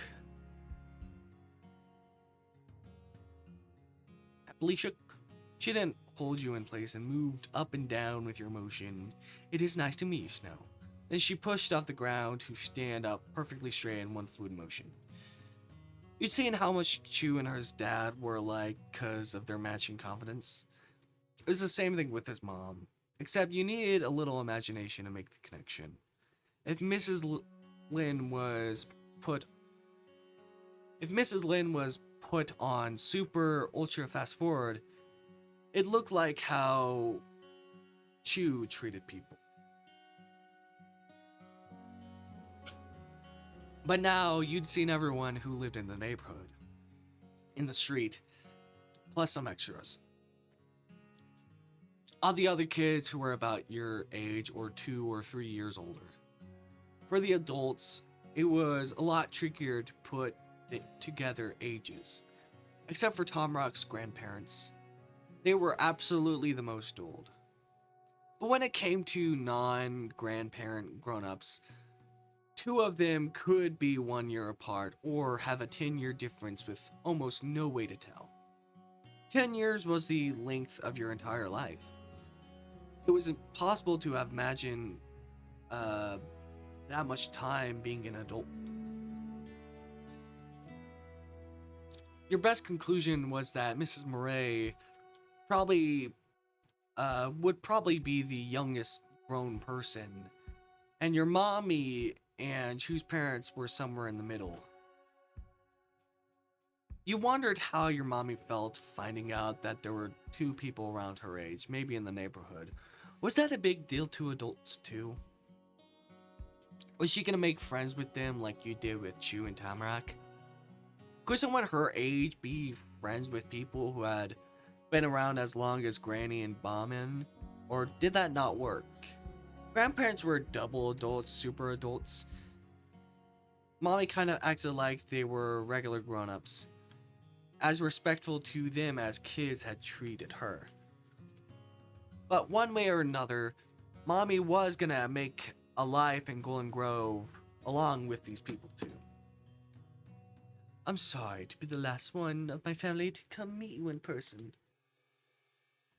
Don't worry about that. Hong had a huge advantage, all things considered. Your mommy quirked her lips good-humoredly. Although Chu also beat you to it, then that was a closer race. Oh, a joke, and a teasing one even. My mom made an attempt at a less professional, polite. You watched on this adult interaction, wondering how'd it turn out. Seemed to go pretty well, cause Mrs. Lin laughed. He was very excited. There's never been another child next door until now, when two have come at the same time. Well, I hope Snow and I have lived up to expectations. I'd like to make a good impression on the magnanimous Chulin. Sorry, I can't speak. I don't even know how you pronounce that word. The other Mr. Lin came over and joined the conversation, showing off his now free hands with a shrug. He had gotten the bulky bike into the porch jail behind the mailbox so he could stop pulling it around for a second. Chu has been out with friends since school ended, so we've yet to hear about what happened when he popped by your house in the morning. I'm certain the new neighbor, Mrs. Opal, will get a glowing report over dinner. Thank you. I'm usually the one giving performance reviews. Who knew it was so nerve-wracking to be on the receiving end? Oh yes, terrifying. It was the type of humor your mommy liked. Dealing with people was her whole job. She could play pretend that it was something challenging. You didn't know Chu's mom well enough to be sure that it was also a joke, or if she meant it seriously. But you guessed anyway. She sounded like I sounded actually scared of the idea. Plus, Mr. Lin went for the earnest answer instead of messing around. He had to know best. You ladies have nothing to fear. No one's gonna give you a felling mark, trust me. And I can already report that my son isn't entirely stuck on your son. No, stop it, Mom! No! No, you can't get my secrets!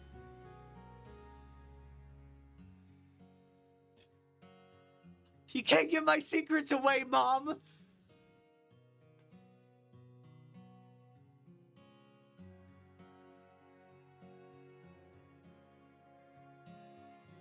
Fuck! She's giving away my secrets. My secrets!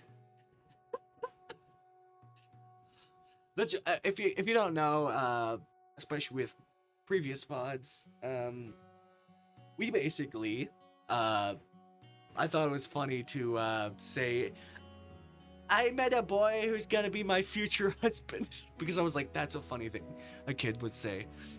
Now she's fucking spilling the beans about that. Come on, Mom. Come on. Now that is wonderful news because my Snow is over the moon about your boy. Oh, Mom. Fucking God. No. No. I shouldn't have told you. Oh, you're bad at keeping secrets. Oh, she's horrible at keeping secrets. That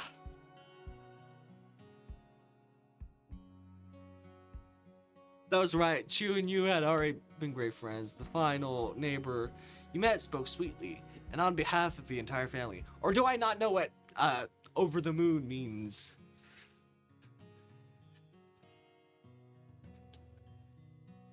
Oh. We'll have to give them plenty of time to nurture their friendship. Mrs. Lynn slipped her arm around Mr. Lynn. They were unified physically and legally, and in this opinion. I'm glad we're on the same side then. Chu's parents were as cool as he was. Now I need to apologize for cutting this introduction so short. We have to get home. There's more unpacking to do before the day's over. I absolutely do want to speak more another time, though. Oh, that's fine. Yes, we completely understand. Imagine it's a big job. Getting a new house in order always is, even when it hasn't been left to collect dust. A bit, luckily. It looks as if most of the furniture already there will be worth keeping after a good scrubbing and polishing. Said so. I thought it'd be easy. I thought that'd be the case. It's quite a perk of the property. Seems they had good advice picking a location. That was said with a sly smile and a side eye to her husband. Mrs. Lynn had a streak of that charm too. Thanks, Sonny.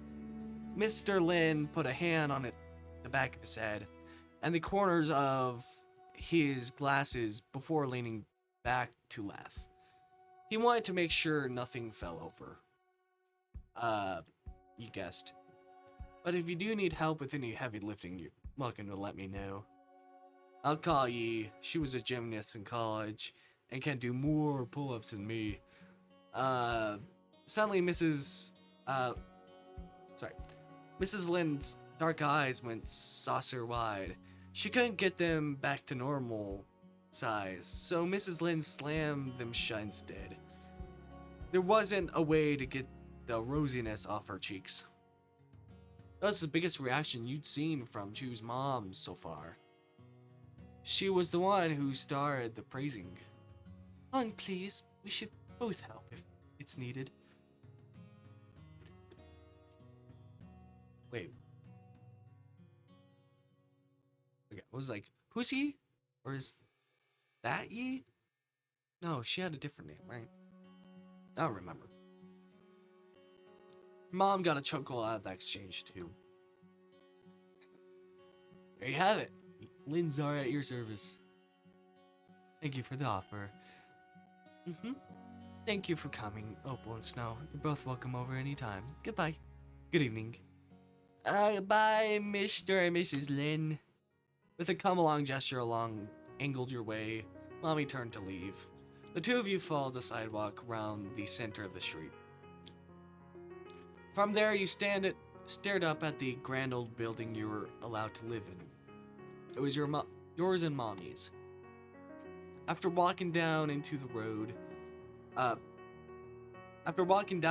into town, attending the school and visiting the neighbors, this place was where you were returning at the end of the long day.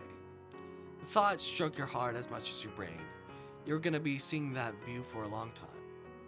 No matter how unfamiliar each side's sound in person in Golden Grove was, then one day it was gonna be normal. That was exciting to picture. You could be like Chu, someone who knew the ins and outs of everything. Someone who actually had memories and bonds with the place they lived in. As if the world, or your mommy, was trying to prove this would be a regular thing for you. Mommy didn't pause breathlessly at the welcome mat like she did the day before.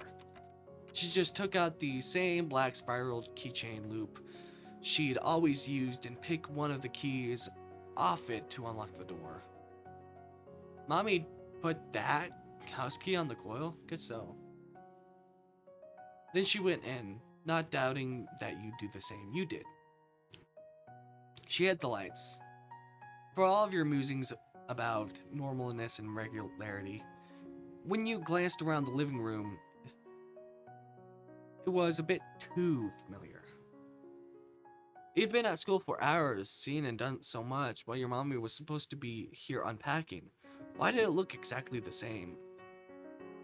Almost exactly. stuff you slept on had been put away. Still, there was the same mountain of boxes piled unevenly in a corner, the same sheets draped over the furniture. The dust you wiped down the night before was the only hint that you hadn't been transported back in time to when you first saw the place.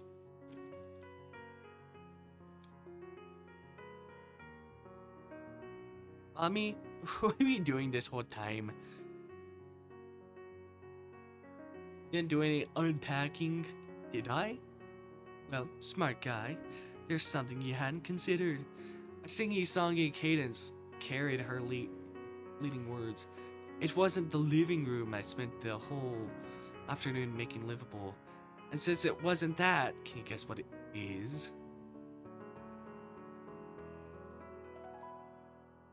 My room? That's right. The new room is ready for you. It's clean and dust. See something? Is it a ghost? I thought I saw something black, like a shadowy thing behind me. Was it my hair? Maybe it was my hair. My hair is like blackish brown.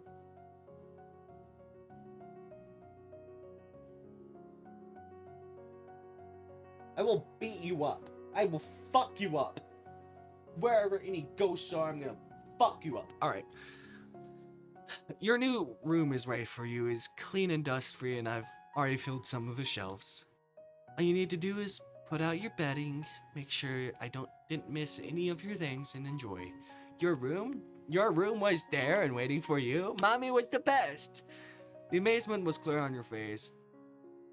I swear to God, I am seeing things. I saw a face there. Alright. Alright, I'm seeing things. Yeah, I can still see it. Why can I Alright, that's weird. I don't know. The amusement was clear on your face. Your mouth was wide open after all. It made your mommy grin widely. See, I need to fix this. I need to fix this. I don't like that. I don't like that. Oh my goodness, that is so... What the hell? What the... Oh my God. Hold on. I need to do something real quick. I have an idea to fix this. Rotate. There we go. And...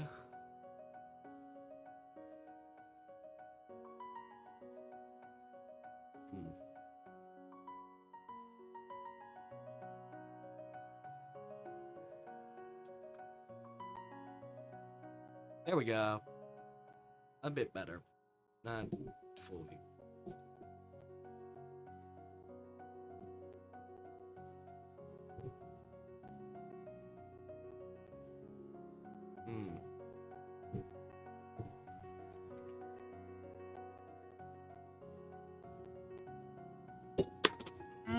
Fucking... Why you like that? Whatever, I'm just gonna see the ghost. Whatever it is, I'm gonna see the ghost, and we're gonna suffer whatever fate that the ghost wants to put me in. Okay, cool, cool, yeah, cool.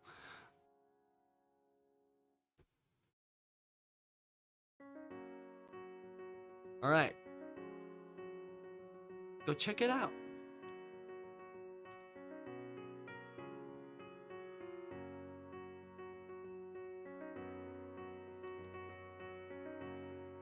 I'll be in my own new room. I've got a couple hours of work into dressing that up, but it's not quite ready yet. Mommy's pair of cranberry eyes wandered around, taking in the current state of the first floor. Ideally, neither of us will have to sleep in the living room tonight. Okay, Mommy. You and Mommy kept walking together up the stairs. In the hall, your paths parted ways. Your room was the one closest to the stairs. Your main bedroom was farthest away. Your room in between those remained a mystery. You never lived in a house with an extra space before. The apartments from before barely fit the two of you. Anything was possible now. Grasping the cool metallic handle, you pressed down. The knob twisted until it was pointed straight to the floor, and it was kind of stuck. You had to give the door a real push to get it free from the frame. Once it had gone past the initial jam, it moved with ease. So you watched the tall door swing open and then stepped inside.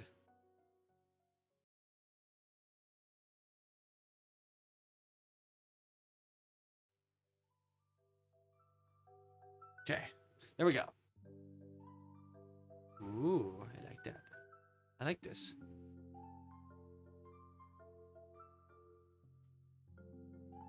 My god. Yeah, if you try to hide UI with this, it does that, so I see why they're doing this. Maybe they couldn't have it any other way. Let's save. Damn. This is a long step. Long. Very long. Dresser and shelves. Dresser and shelves. There we go. Crowns.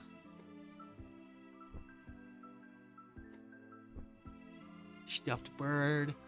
Stuffed elephant.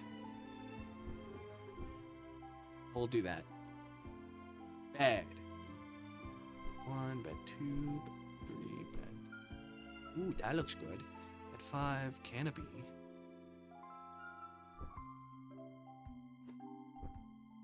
That looks great. With bed 4. Doesn't look as fitting with bed 4. Maybe it looks fitting with bed 5. Here we go. Desk area. Books, bracelets. Glowing star. No. Music sheets. Oh, yes. Alright. A stuffed giraffe. Yeah. Rabbit. Yes. Then a sheep. Clothes. I just have clothes everywhere. It's funny. Kickball. No. Here we go. Is that it?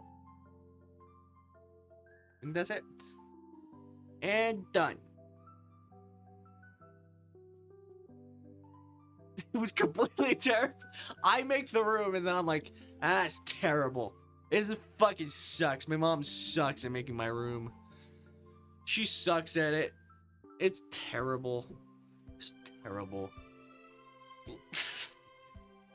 She's so bad at making rooms. Alright. Your room was something any kid could be proud of.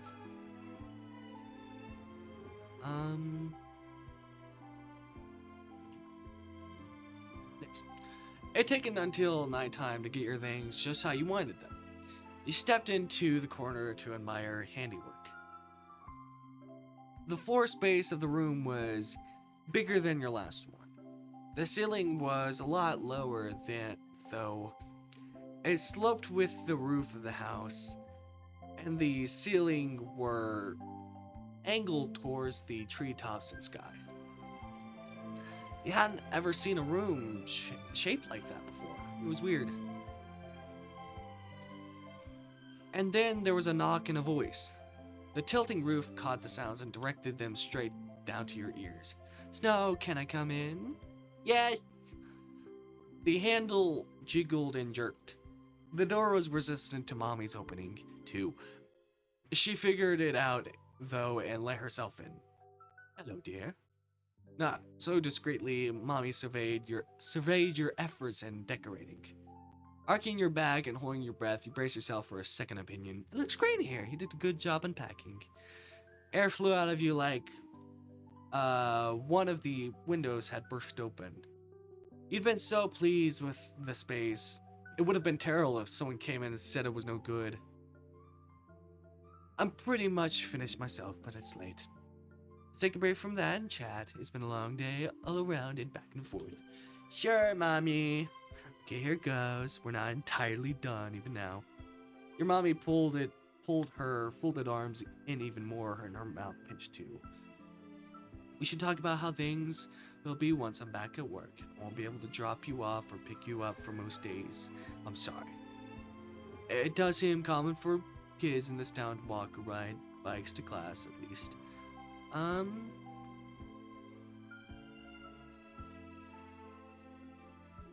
Let's just say I have a bike. That was another thing Mommy had extra sure got moved to that house. Along with your backpack, she must have known it could have come in handy. It'll be up to you if you'd rather go on foot or use your bike. Here. You got to see the way there, and you shouldn't ever be the only one on that path. You weren't scared to do stuff without her, but you like spending time with Mommy. It would have been fun to go together at least, sometimes. Well, she had a job to do. You just have different kinds of fun. Accepting the inevitable, you nodded. Alright, that's one matter to attend to. Here's part 2. What to do after you make it back from school. You'll be done with your classes a good few hours before I'm off the clock. Mrs. Bauman and I were talking while you were outside with Tamarack. She offered to keep an eye on you while I'm away. She's retired and insisted it'd be no trouble. I mean, you can go to Tamarack's house for the afternoon, or it can be Mrs. Bauman popping in every now and then to check on you if you're playing at home or outside. Tamarack is your friend, so it's not as if she'd mind being around regularly. Mom held up one finger and kept in with the explanation. Of course, that's not the only choice. We've got options.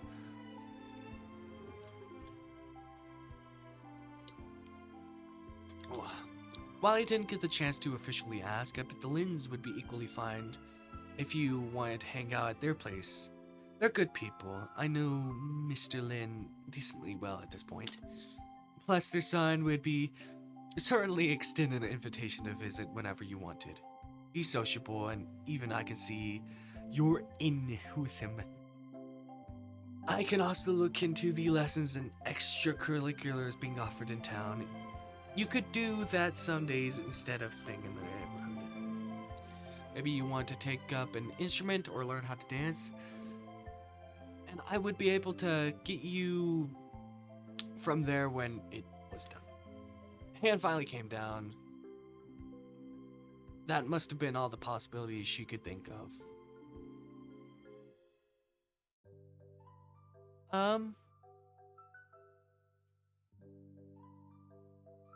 I like those ideas. Looks like I don't need to worry. Mommy stopped squeezing herself as much then. Still, there's no reason to plan out the rest of the lives tonight. The two of us will figure it out.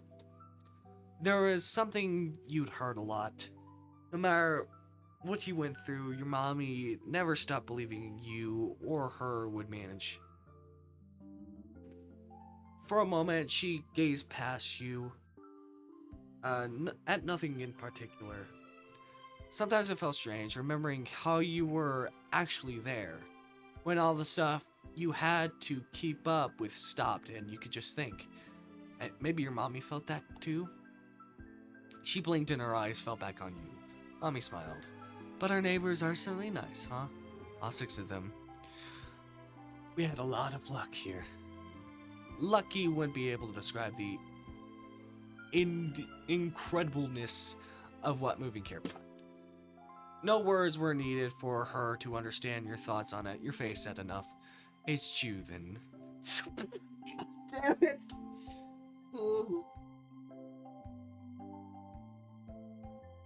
God damn it! I keep forgetting I said that. I keep forgetting it. I keep forgetting it. God, I keep forgetting it. If you don't know, we're doing choose path first, even though this game is a demo still. But in the future, I will do Tamarack's way later. Way later. Anyway. Whenever this game is fully out, you know. Or when step 3 is out. And then I could do that and do Tamarack's. And also do both their paths when step 4 comes out.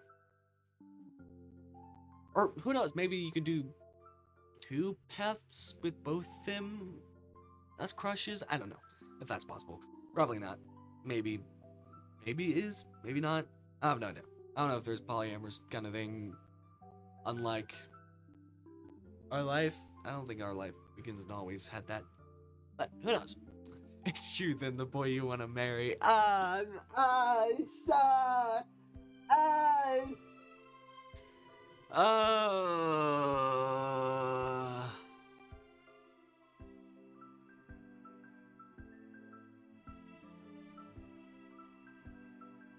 What about you? How did you know? He gasps.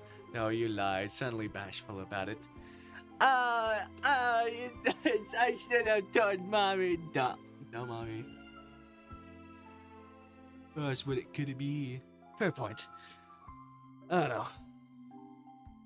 And that made your mommy laugh. Not you told a cool joke kind of way. It was simply so delighted those feelings had to come out.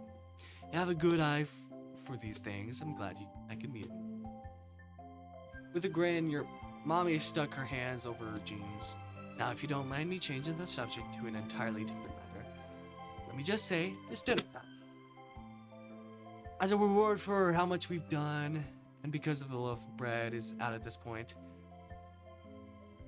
and also because even if it wasn't, I do not want another sandwich. I'm thinking the two of us out. What? What? There's so much things happening. Help. Help. I heard that the local diner is a gym. I never wanted another sandwich. I'm fine with a sandwich. I hate boring diner food. I don't want to go there. I love pretending to act like a kid. Just like,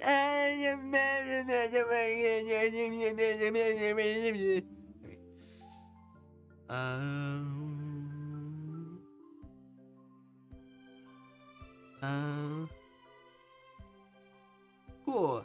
Thank you, Mommy. And then there's nothing else to discuss. Food it is.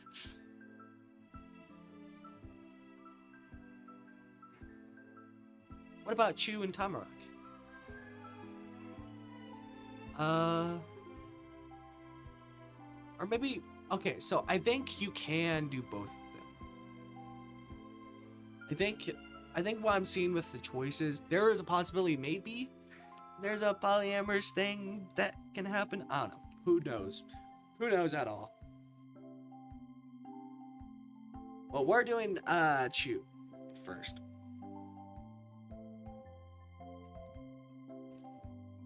Sorry, foot is itchy. Alright, what about you?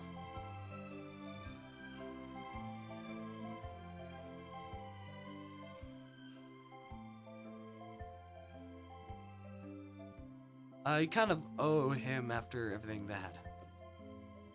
In the day one you'd known him, Chu has done multiple of things. Walking you to school, coming to your house in the morning to invite you to walk in the first place, making you that note and stuff. Should I do both of them? I don't know.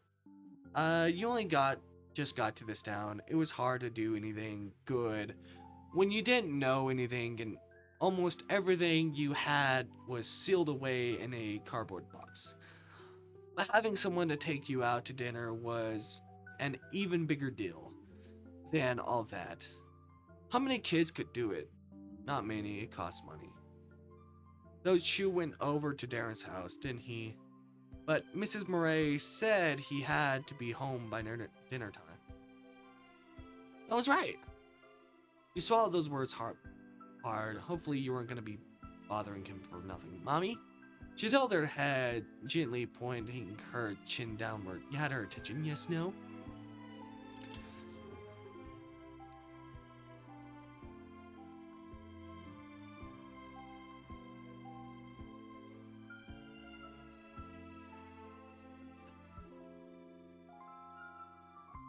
Can you go? Oh, interesting.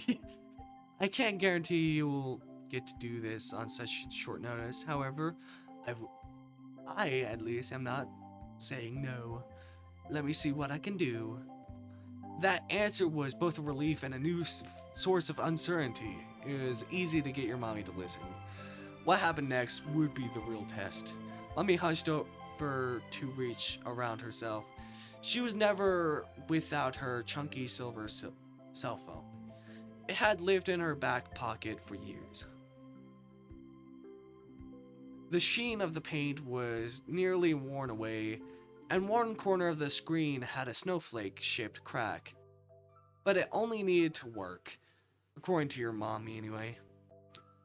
Mommy managed to get the thick phone out of her too thin pocket.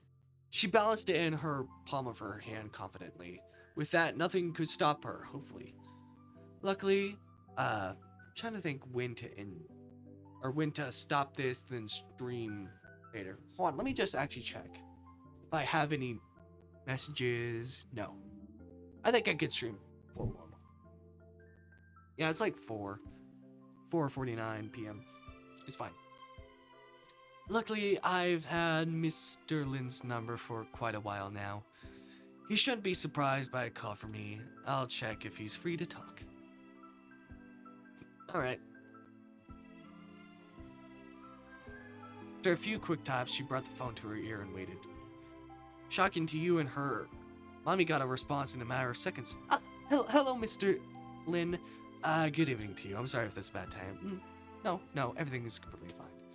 Then the rapid conversation came to a pause on Mommy's end. Her lips pressed together in silence. Nothing for you to do but wait. If only you could hear what was happening too. Mommy thought it was bad manners to share conversation phones unless the person was already expecting that. Privacy was priceless. Especially when breaches of trust could get a company sued. It didn't last long. She was smiling again in less time than it took to tie your shoes. If you were good at doing that. That's wonderful. Oh, but the reason I called is we were curious if Chu might be able to join us for dinner tonight. I'm taking Snow out the local diner. It'd be my treat. Another tiny pause, and her smile grew. Her grin grew more over the space over it. She even laughed at something. Yes, I can imagine. The parents mm-mmed and chuckled a couple of times. You assumed Mr. Lin was in a good mood. It'd be weird if Mommy was amused by him being mad. And then the call wrapped up. Thank you. Alright, goodbye. The sense of finality, your mom stuck her phone into its home in her jeans. We're set. When Mr. and Mrs. Lin are apparently entirely used to the kids, to these kinds of requests. He had joked that whenever he gets a call on his phone, it's a 50% chance it's actually for Chu. Alright. Yeah, he's the famous kid. He's the famous kid, the popular kid in school. So a lot of people are gonna ask for him. That's what. Was that why he finished the conversation so fast? Maybe it had to do with his job. Either way, Chu's dad got stuff done. I'm sorry for Mr. Lin having to lobby that many queries, but it works out for us. That means Chu can come along. A diner with you and your mommy. It happened basically every single day of your life. A dinner at a diner you never been to before didn't happen much. But a dinner with Chu never happened before. Thank you for asking, Mommy. Of course. Mommy smiled as you did. We shouldn't keep him waiting. Put on your hat and your jacket. I'll get my scarf. It'll be chilly out there and I'm starving. I need to go to the restroom. I'll be right back. I'll be right back. I'll be right back. I stream for long hours. That's the thing about me is I stream for a long time. I'll be right back.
Hello. 3, 9.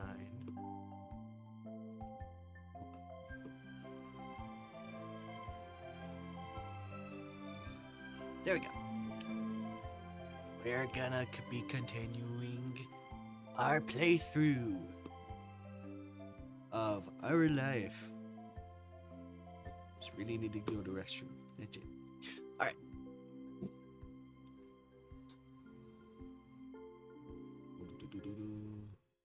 I don't even know why I have this here if I'm just going to this screen. However. Okay, take your time and do it in a coding overload. Alright. I'll be chill out there and I'm starving. Same for you, your stomach was a huge empty pit. If you didn't eat soon, it might suck you in. You did everything you could think of doing before leaving as fast as you could do it. Then you were braving the unknown in search of sustenance and your friend. Oh, you're outside at night. That was not the same as walking around during daytime. The orange-hued street lamps glowed like torches, and the formerly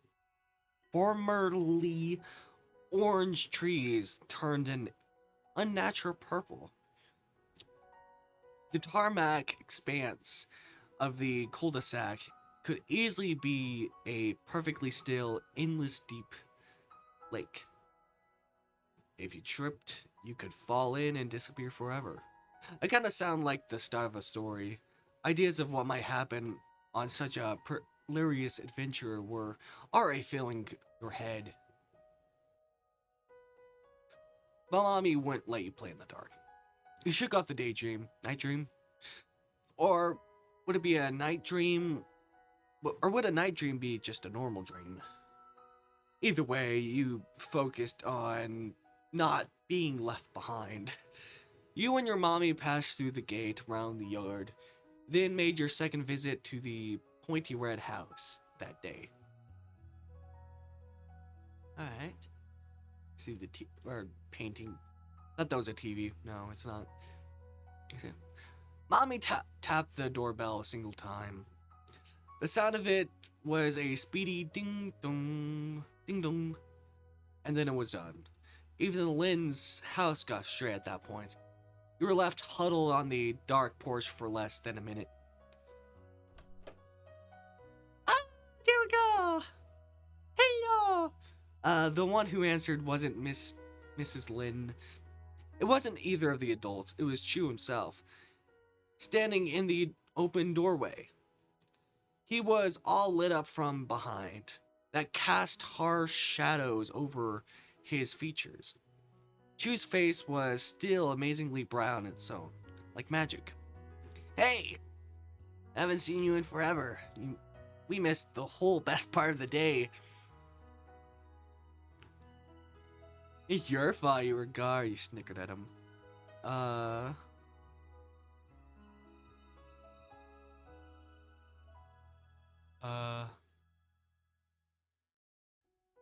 We did a lot of cool stuff without you.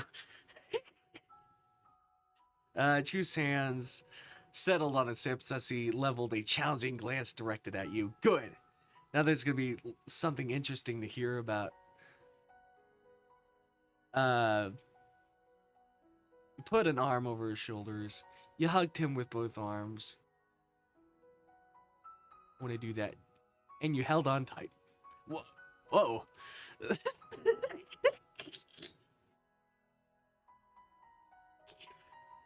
The sturdy fabric of his jacket clinked relentlessly against your squeeze.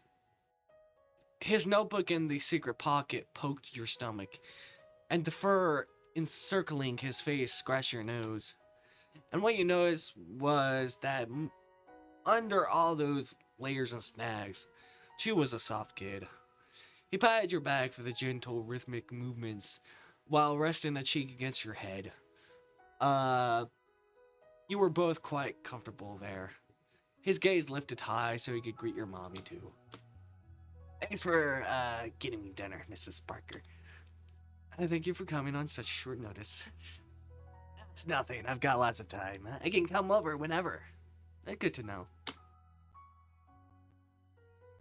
And do this. And so, everybody invited to dinner was there. Together, you went to the center of the street again. Mommy unlocked her car. She did not want the middle of the way Tamarack did. He went right for the one of the window seats. You got the other. Rapidly, the car rolled into motion. Tree after street post after tree flew past. You couldn't see anything else. Unfortunately, your mommy also wasn't sure what she was looking at. She had trouble figuring out where exactly the local diner was. The radio had to stay off. This required the utmost focus. That didn't mean it was a silent drive. She sat up tall on the edge of his seat. With quick interjections and wild gestures, he offered the best advice on which road to take and when. Chu couldn't give directions very well. It was wrong and entirely impossible to understand unless you were within his own head. Mommy was patient, though. She never gave up. In the end of the outskirts of Golden Grove, you found the place. Chu's cheers and footsteps filled the car when he spotted a massive lit-up sign saying, "The Diner Table." It had to be what you were looking for. Diner was in the name. Mommy noticed that too. She wound the steering wheel to turn into the parking lot, a wry smile playing on her face. The diner table? Why not the dinner table? Didn't someone get an A on their spelling test? I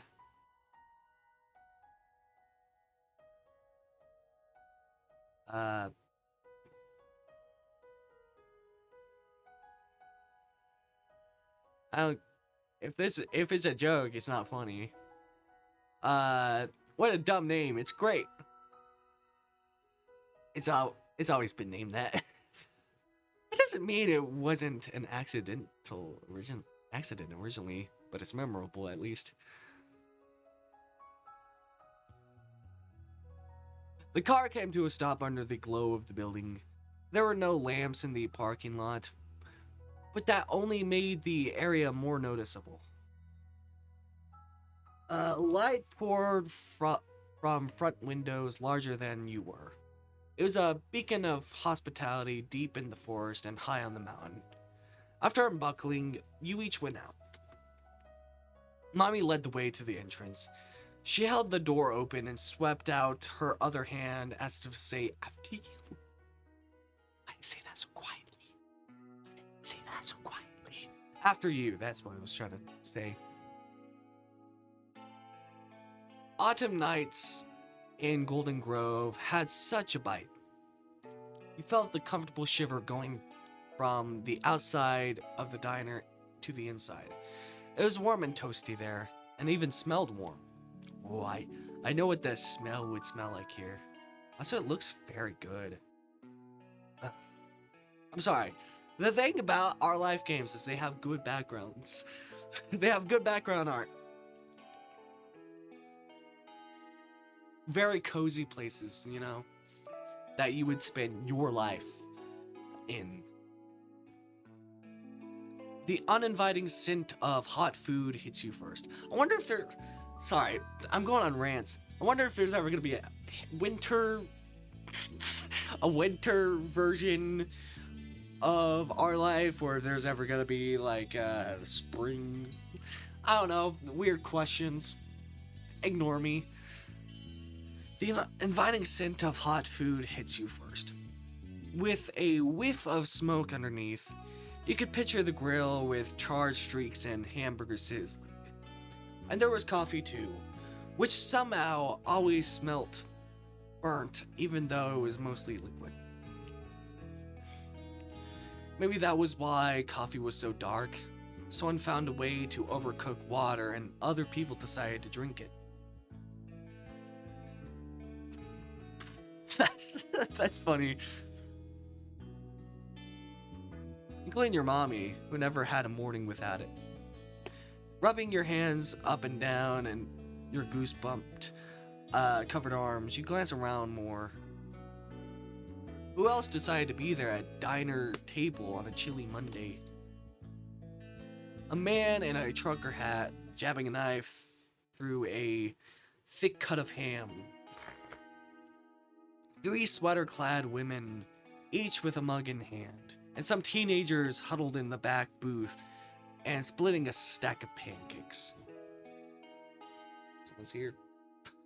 Mostly, though, it was nobody. 10 times more people could fit, maybe 20 times, so you had a clear view of the room. I'm gonna tell them that I'm live.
I'm back. It was just very quick, don't worry. Mostly, though, it was nobody. 10 times more people could fit, maybe 20 times more. So you had a clear view of the room.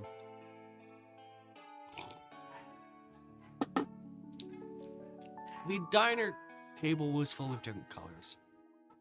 You could list off greens, oranges, blues, and yellowish ones. But all of them were dark and faded, so it didn't feel colorful. Kind of like your classroom had grown up and gone old and sleepy.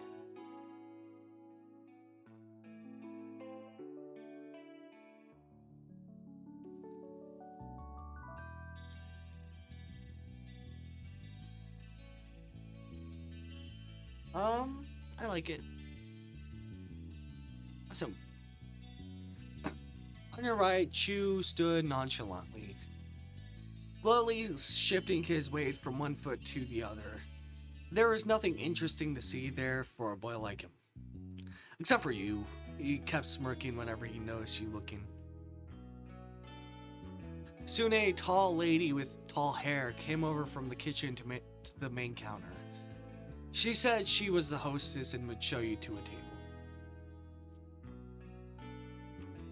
Your mommy negotiated for a booth instead, plenty worth open after all. The woman agreed to those terms and grabbed some menus off the stand. Thank you. Mommy let the employee lead from there. For her, the biggest treat of going out to eat wasn't the food. It was that once when she was at the restaurant, her work was done. No cooking or cleaning for a change. She didn't have a mommy or dad or grandparents around to do that for her. So she let strangers she had to pay to do it was the best she could get.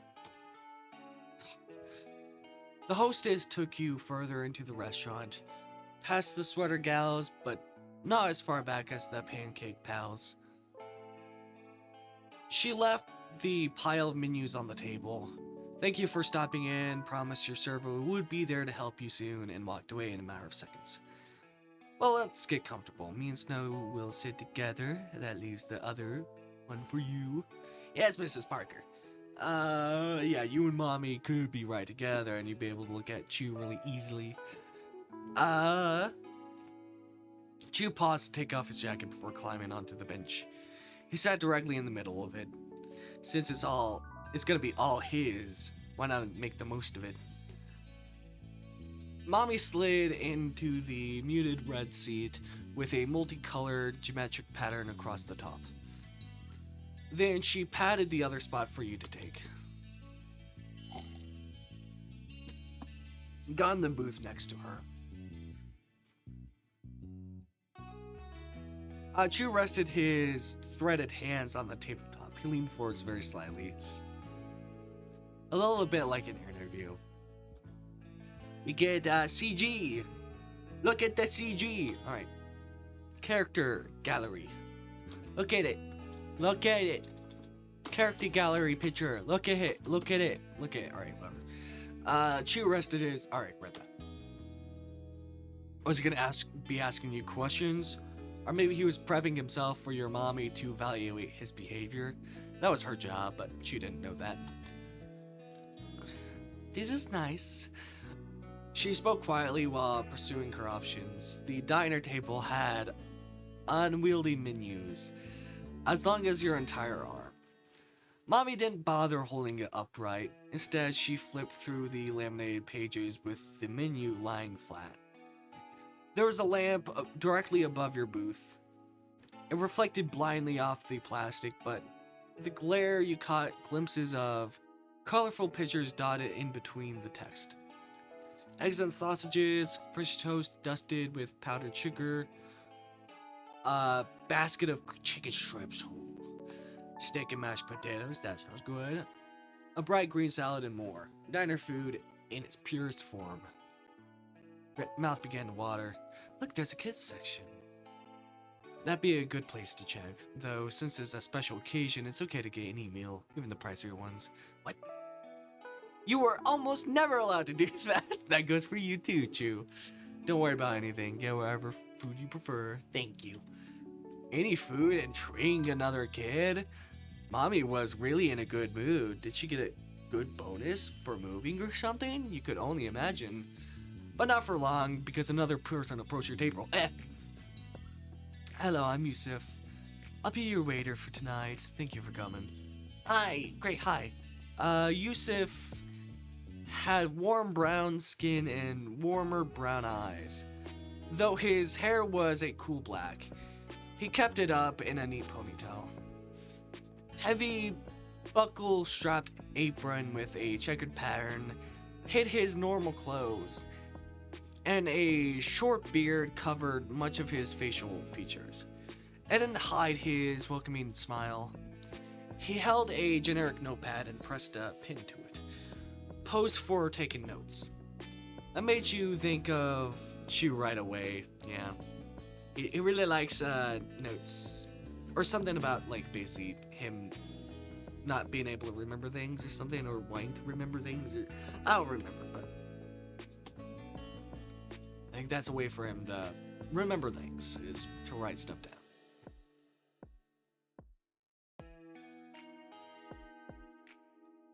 You only realized you started staring at him when a smile curled up to Chew's face.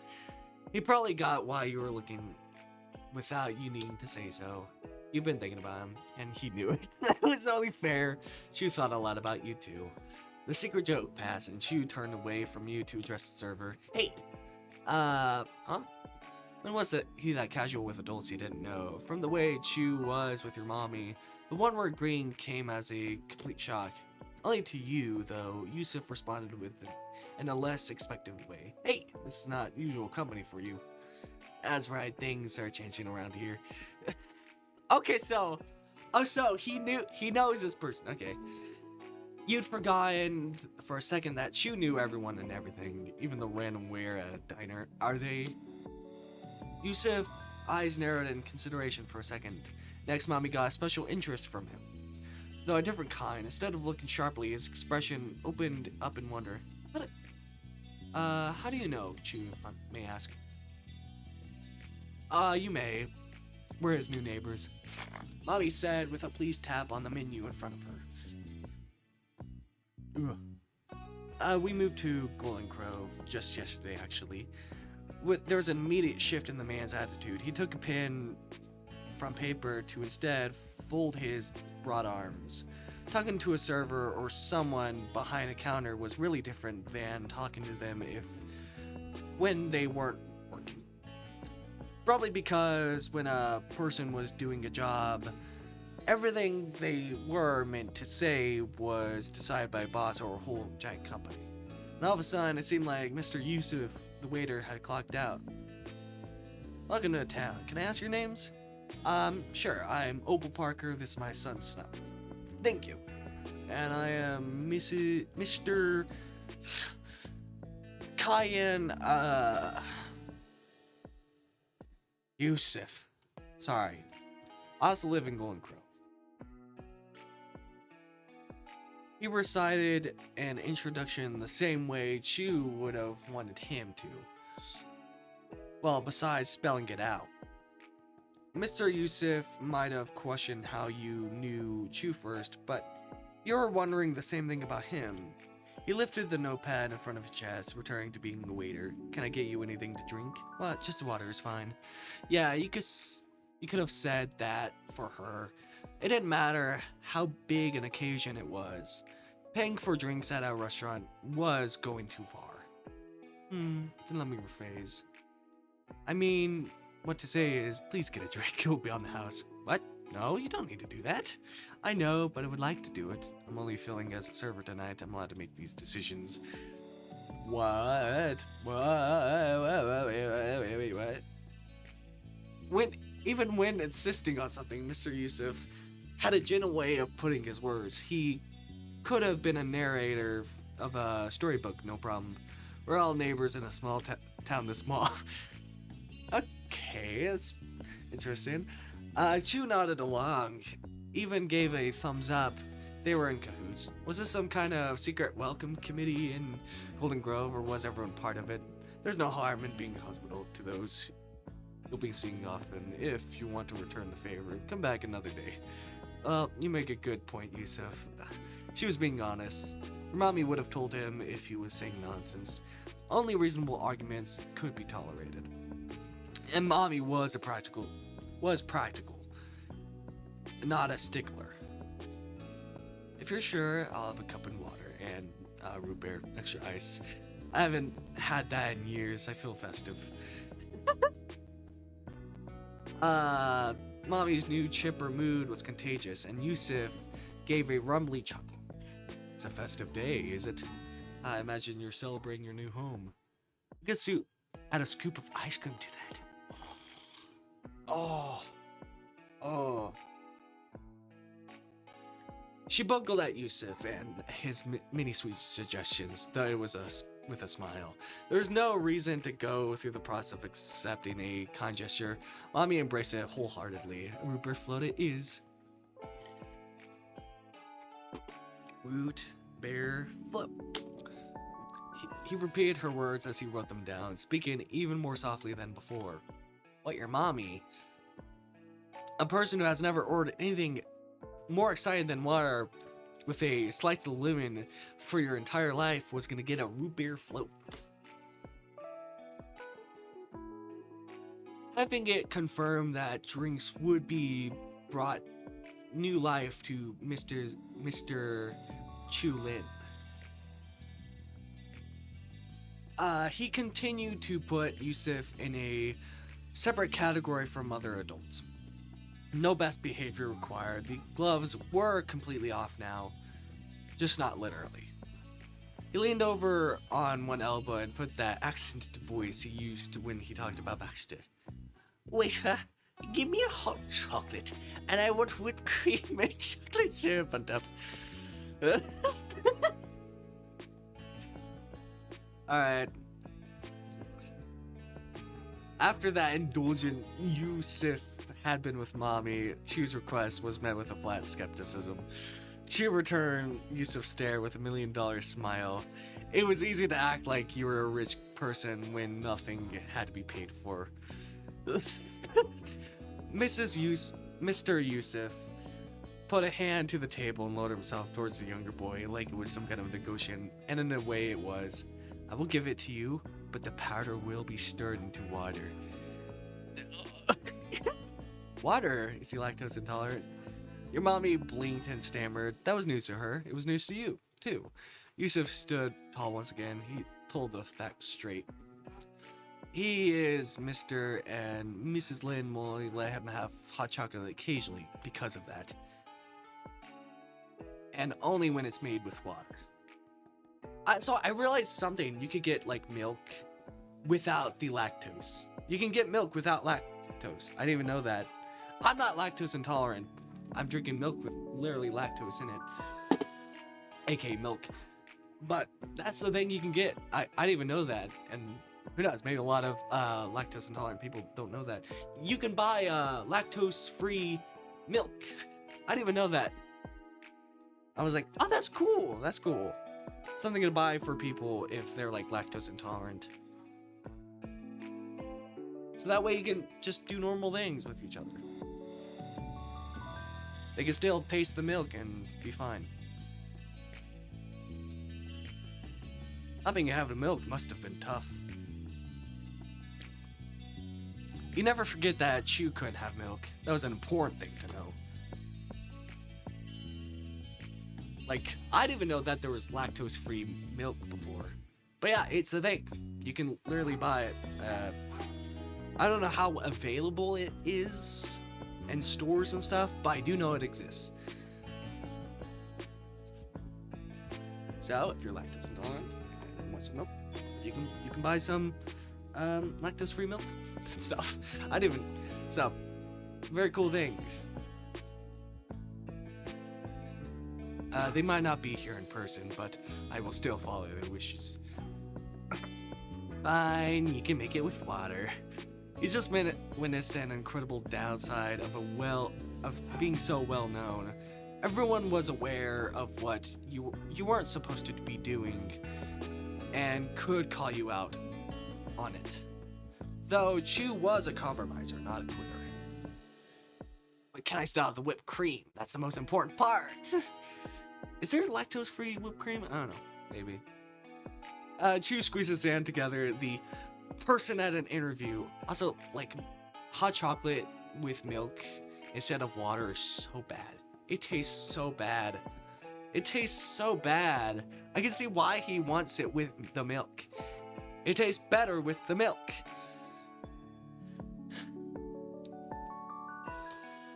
The person at the interview morphed into a pitiful beggar act. His big shot rich guy attitude hadn't lasted long. Yusuf remained calm in the face of such a plead, merely scratching his hairy chin. Because I respect your parents, I won't give their son a full cup of milk. But because I'm not your parent, I can look past a bit of whipped cream today. Thanks, uncle. Hot chocolate secured. Chu smoothly transferred his tilt from the right elbow out towards the world. To the left, the one inward to the table. I wish I could just tell, like, maybe the diner or Chu, like, hey, how about just, like, you know, maybe next time you can get some, like, lactose-free milk and stuff. I don't know, it's just new information got told about. So it's just like, oh yeah, yeah. So now I'm spewing that fact now. I need to turn off my heater. He's not my real uncle. Itzy knows just gets to call him that, like how Tamarack's Omi is everyone's granny. Really? Mm-hmm. He got a new granny, and now he might have an uncle too. He was already offering presents. Your small family of mommy and you were getting a whole lot bigger. Wonderful. You should get something fun. It is your first day of school. It is. That's its own reason to celebrate. What do you want, Snow? Ooh.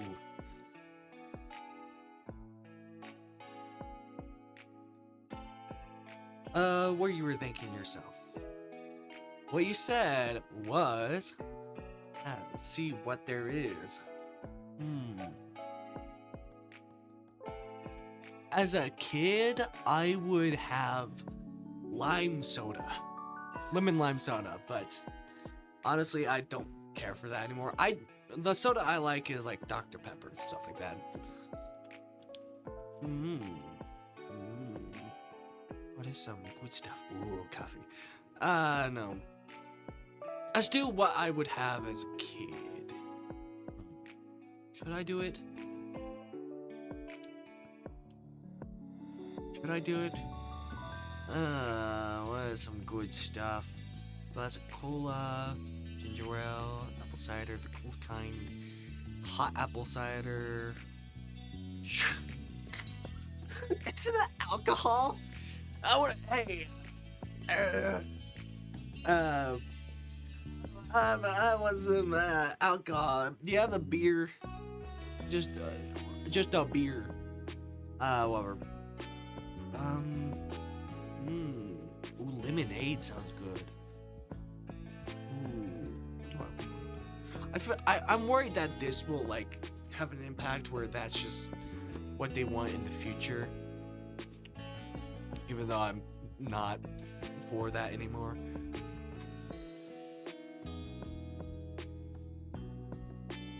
I'm gonna get some hot chocolate. Hot chocolate. He had a few follow-up questions about toppings and all that sorted. After a nod, Yusuf transferred the pen to the same hand that held the notebook. He lowered them both. Alvarez returned shortly with your drinks. Please take a minute to browse the menu. He left you there, leaving a wide, purposeful strides. Mommy watched him walk away. Alright. We're gonna save here. I know. Cliffhanger. Don't worry, I'll be streaming later. But we're gonna be doing this. I just released part 3 of playthrough of this on my Twitch VOD channel. So I will be ending stream, putting this on there, and hopefully you have a good day. I'll see you later. Bye.